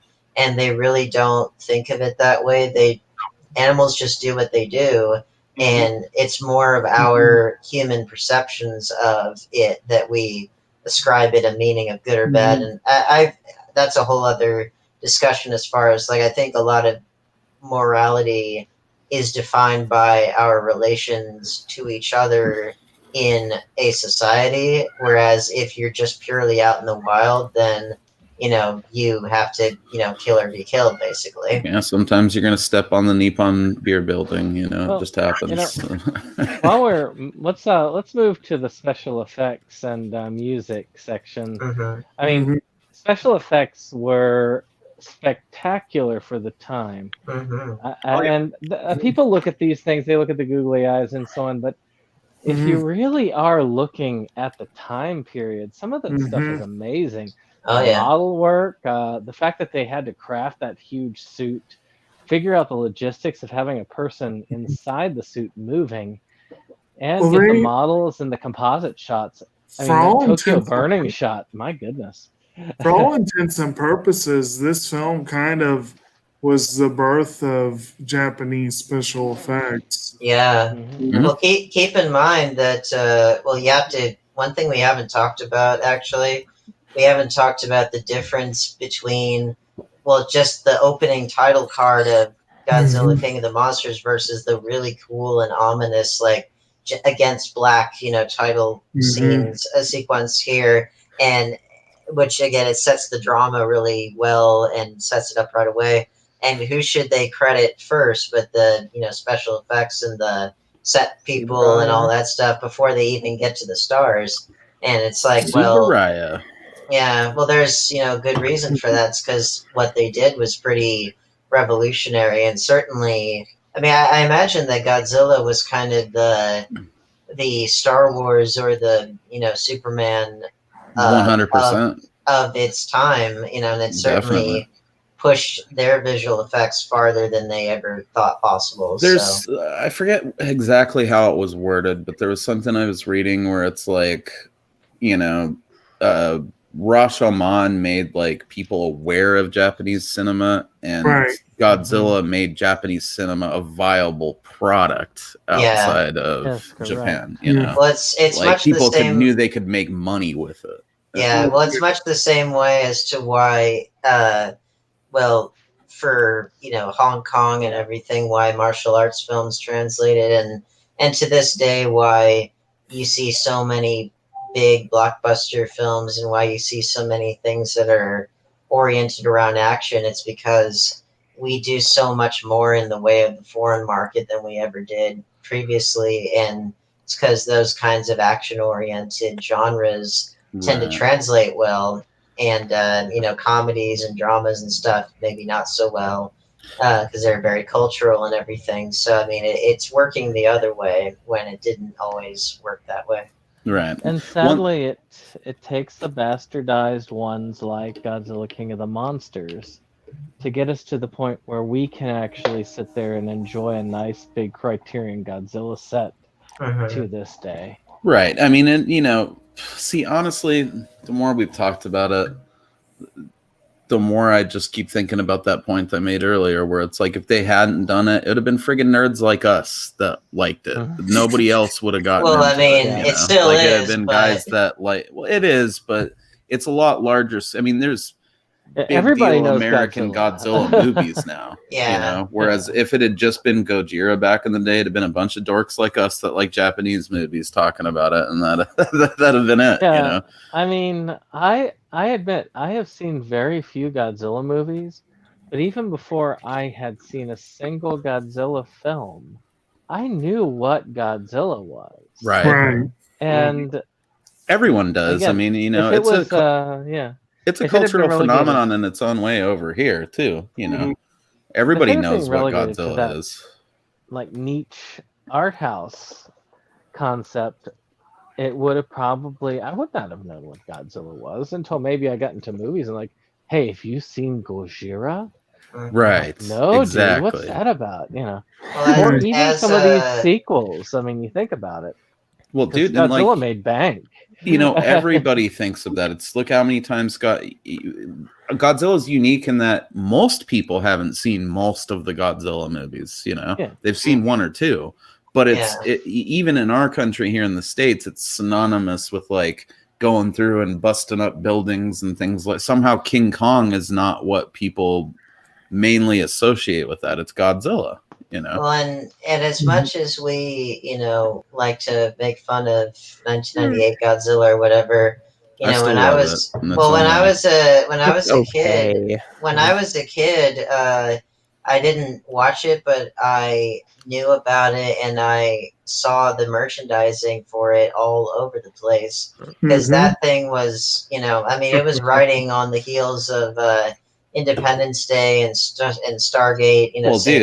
Same producers and everything. Animated series ruled. Action figures kicked ass. The Video animated game series was so much better than the actual movie. For sure. Yeah. Well, I remember they should have just retitled it Jurassic Park adjacent by dudes that have seen Godzilla movies. Yeah. But that's my point though, is like even if you were like me and it's like I didn't actually watch that particular version of Godzilla, but I most certainly was aware of it because they marketed the ever-loving shit out of it.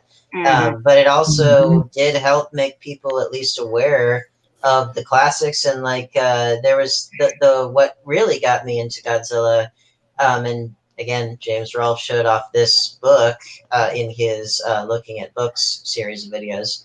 And it was the Godzilla Encyclopedia, and it was, I think it went up to 1998 because it was obviously meant to tie into the 1998 film. But, that was really how I got into Godzilla proper. It's dope. And, it's like, well, we can thank at least the fact that the 1998 film at least made people more aware of Godzilla as a concept. Plus, it's got Ferris Bueller up in there electrifying worms. I mean, what's not to love about that? Yeah, well, it helped to certainly introduce my generation to it all, and it's got a 4K steelbook too. Yes, I never found that steelbook. Was it Puffy that had the song that was Blue Oyster Cult? No, the song that was original to that was like Puff Daddy, wasn't it? It was like Fly With Me. Oh god! It was the Jimmy Page collaboration. Yeah. All they did was mix Godzilla roars into it. It's pretty lame. A horrible thing. I hope would have been buried in my subconscious forever. So thanks. As far as the Godzilla song by Blue Oyster Cult, I mean, I think Riddle Me This does the best cover of that song. Dude, the coolest moment, probably like easily top 5 coolest live music moments I've ever seen was Blue Oyster Cult played our local county fair, like amphitheater. And they came out and they did Godzilla, and their whole thing was like there's all these power lines in the background of the amphitheater, and they were like, "Look at the power lines! You could see them shaking. Something's coming in the distance, And then they just broke into Godzilla, and it was that is pretty epic. cool. You know, I had never heard that song until I saw King of the Monsters 2019, because at the end they have a Serge Tankian cover of it. Yeah, they do. Oh, amazing! And I need to hear that. I've been hearing that in my head like this entire time. Like I love it. Like just the way he like commits and shouts and like really shouts it. It's Oh, like yeah. exciting as hell. Well, he commits to every song he does up to the Indeed. point where you're like, are you gonna break your vocal cords or what? But the Well, he has a really unique accent that yeah, like, adds a lot to It's his. the Armenian thing that those dudes got that is pretty special. As much as I want to keep going on it, I do need to work tomorrow. yeah. Yeah. So is there a way we can move to the music and then we can get to some Music's great. favorites and move on? Well, the music. Because music, we can't not talk about the The music. music is really iconic because it establishes the bass line. It establishes Godzilla's theme, and it establishes the bass line for which pretty much all of the Showa Godzillas would use. Yeah. A lot of this music was reused, and the theme has been reworked gloriously. All of it is like perfect, like especially Godzilla's theme. Like it's one of the most memorable themes. Yeah. Insanely memorable. And if you want to hear a dope 80s metal version of it, check out Godzilla versus Biollante. I was definitely fired up when I heard that. I'm gonna look that up after now. And this is more a sound effect, but it was made with a musical instrument. Was Godzilla's roar? If I recall, wasn't it like a leather glove rubbed against the strings of whatever it's like a contrabass or something along those lines? Yeah, and it made that really like if you heard that sound outside of the context of we're making a sound effect for a movie, you would be like, oh man, my ears are bleeding. But then you hear it in that context, you're like, damn, that's perfect, you know. I would argue too. Music by Akira Ufukube. Yeah, I mean, he actually did Kurosawa. He did a Kurosawa film until he decided to pick a. Well, some say pick a fight. He says pick a disagreement with Kurosawa. But either way, that's the end of any relationship with Kurosawa, according to what Kurosawa. Did he have that? I don't think it was. Yeah, it was Kurosawa on Snow Trail. According to what he had said, he had the fight with the hour-long interview that he did. Yeah, the hour-long interview. The disagreement that he had with Ikefube seems very particular about his music and uncompromising with the stuff.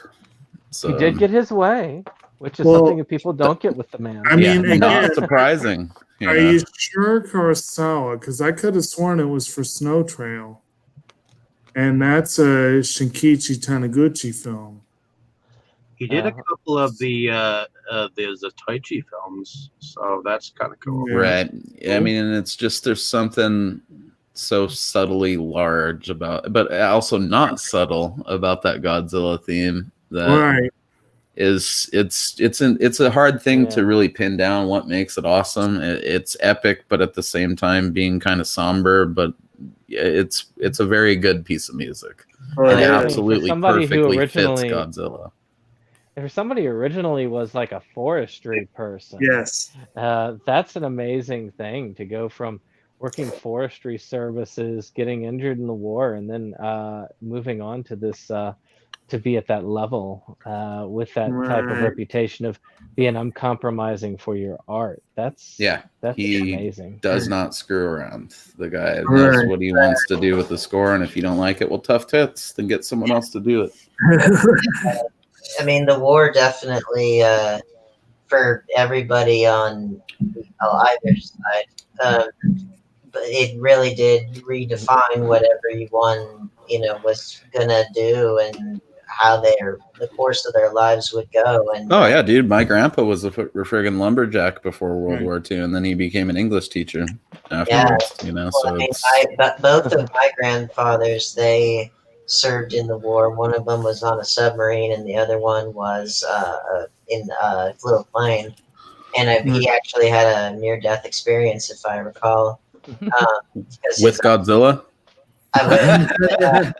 No, he had a near-death experience with his. I guess his oxygen was not sufficient when he was up in the air. Hey, it's near death. We're allowed to laugh at that, right? Yeah. Well, I mean, he died in 2000. So it was like he was 70s or something. But it was just interesting how how that affected people. I mean, obviously, it affected a lot of people because it made you take a whole new accounting of your life and decide what you really wanted to do. I mean, surviving something like that, I can totally see a Cafu baby and like, I really don't want to stare at trees the rest of my life. I'd rather make music.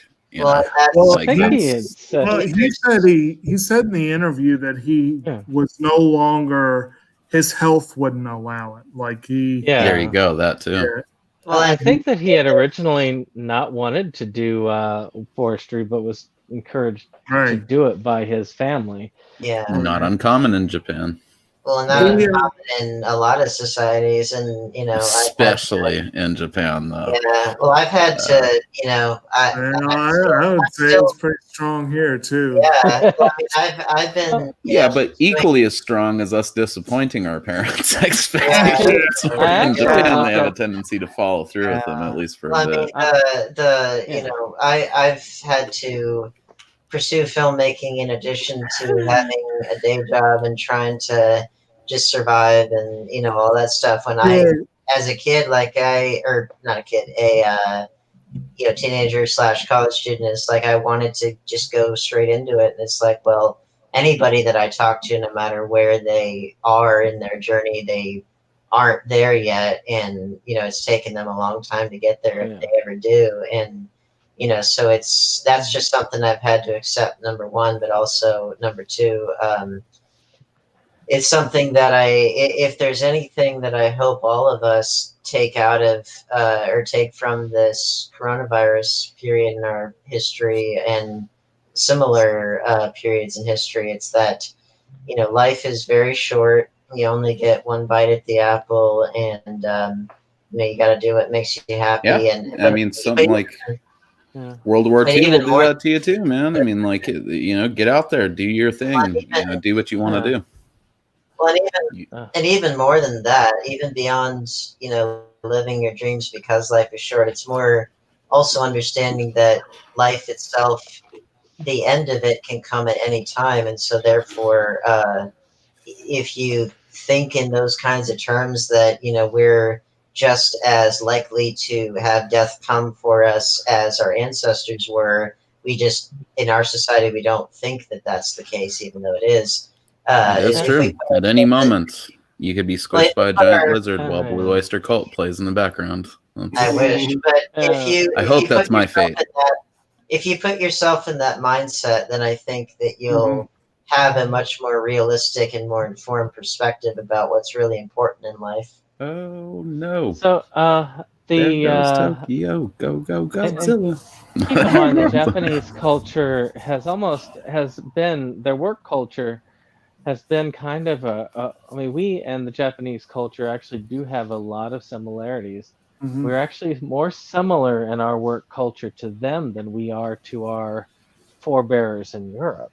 And I mean, a lot of that, and I think that goes a long way in our relationship with the Japanese as a country, even though, of course, part of it is our colonial aspirations, which were evil, but well, it is what it is. I mean, I like to think there's a certain element to that bomb where we were both like, yo, I mean, we did it twice, unfortunately, but there's like, it feels like that was the collective, like, yo, bro, we went a little too far with this, like, in terms of historical shit.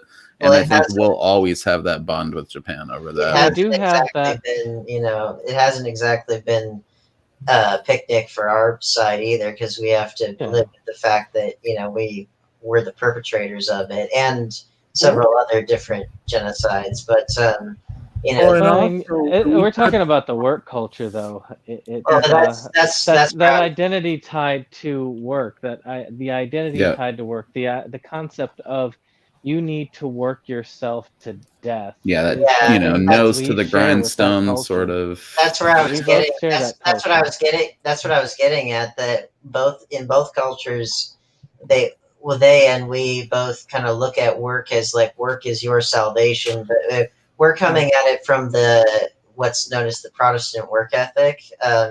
But also, I think that they take it perhaps a little bit further than we do on a couple different fronts because they do have Karoshi where they literally work themselves to death.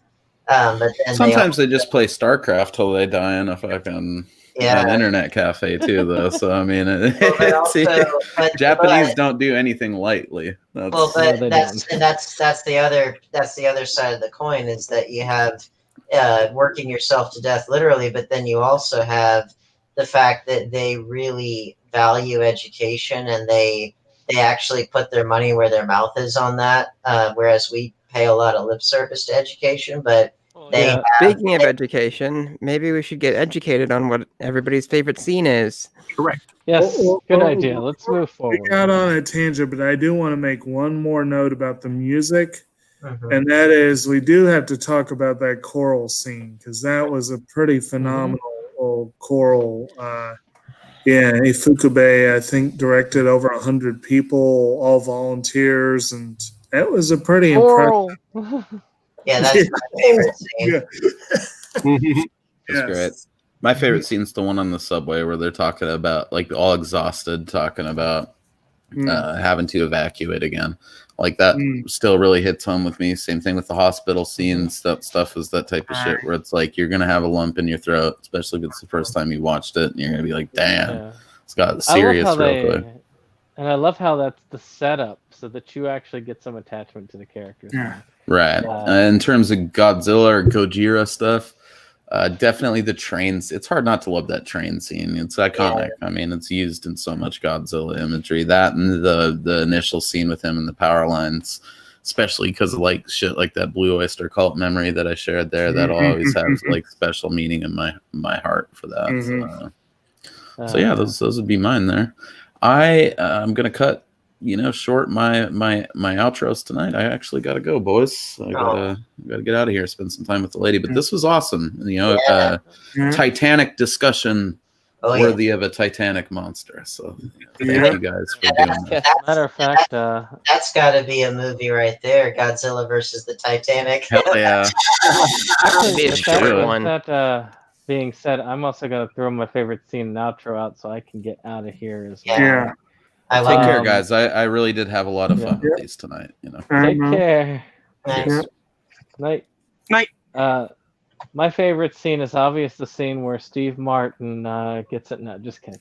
I actually do really like the scene, and I didn't like it as much in the American version, but in this version, where you get to see the conflict with the Doctor as he's pouting over the whole idea that they want to destroy Godzilla, and there's that conflict that he has with his potential future son-in-law. And just that scene just has a lot of power behind it, and I love how that feels. And that's one thing that the Japanese version shines with, the American does not. Right. I mean, as far as personal stuff, or as far as outro, Septum Sin versus the World, DVDs, movies. You like those things? Come see us. We are very good. We have some tapes that we're trying to give away. This musician called Grazi.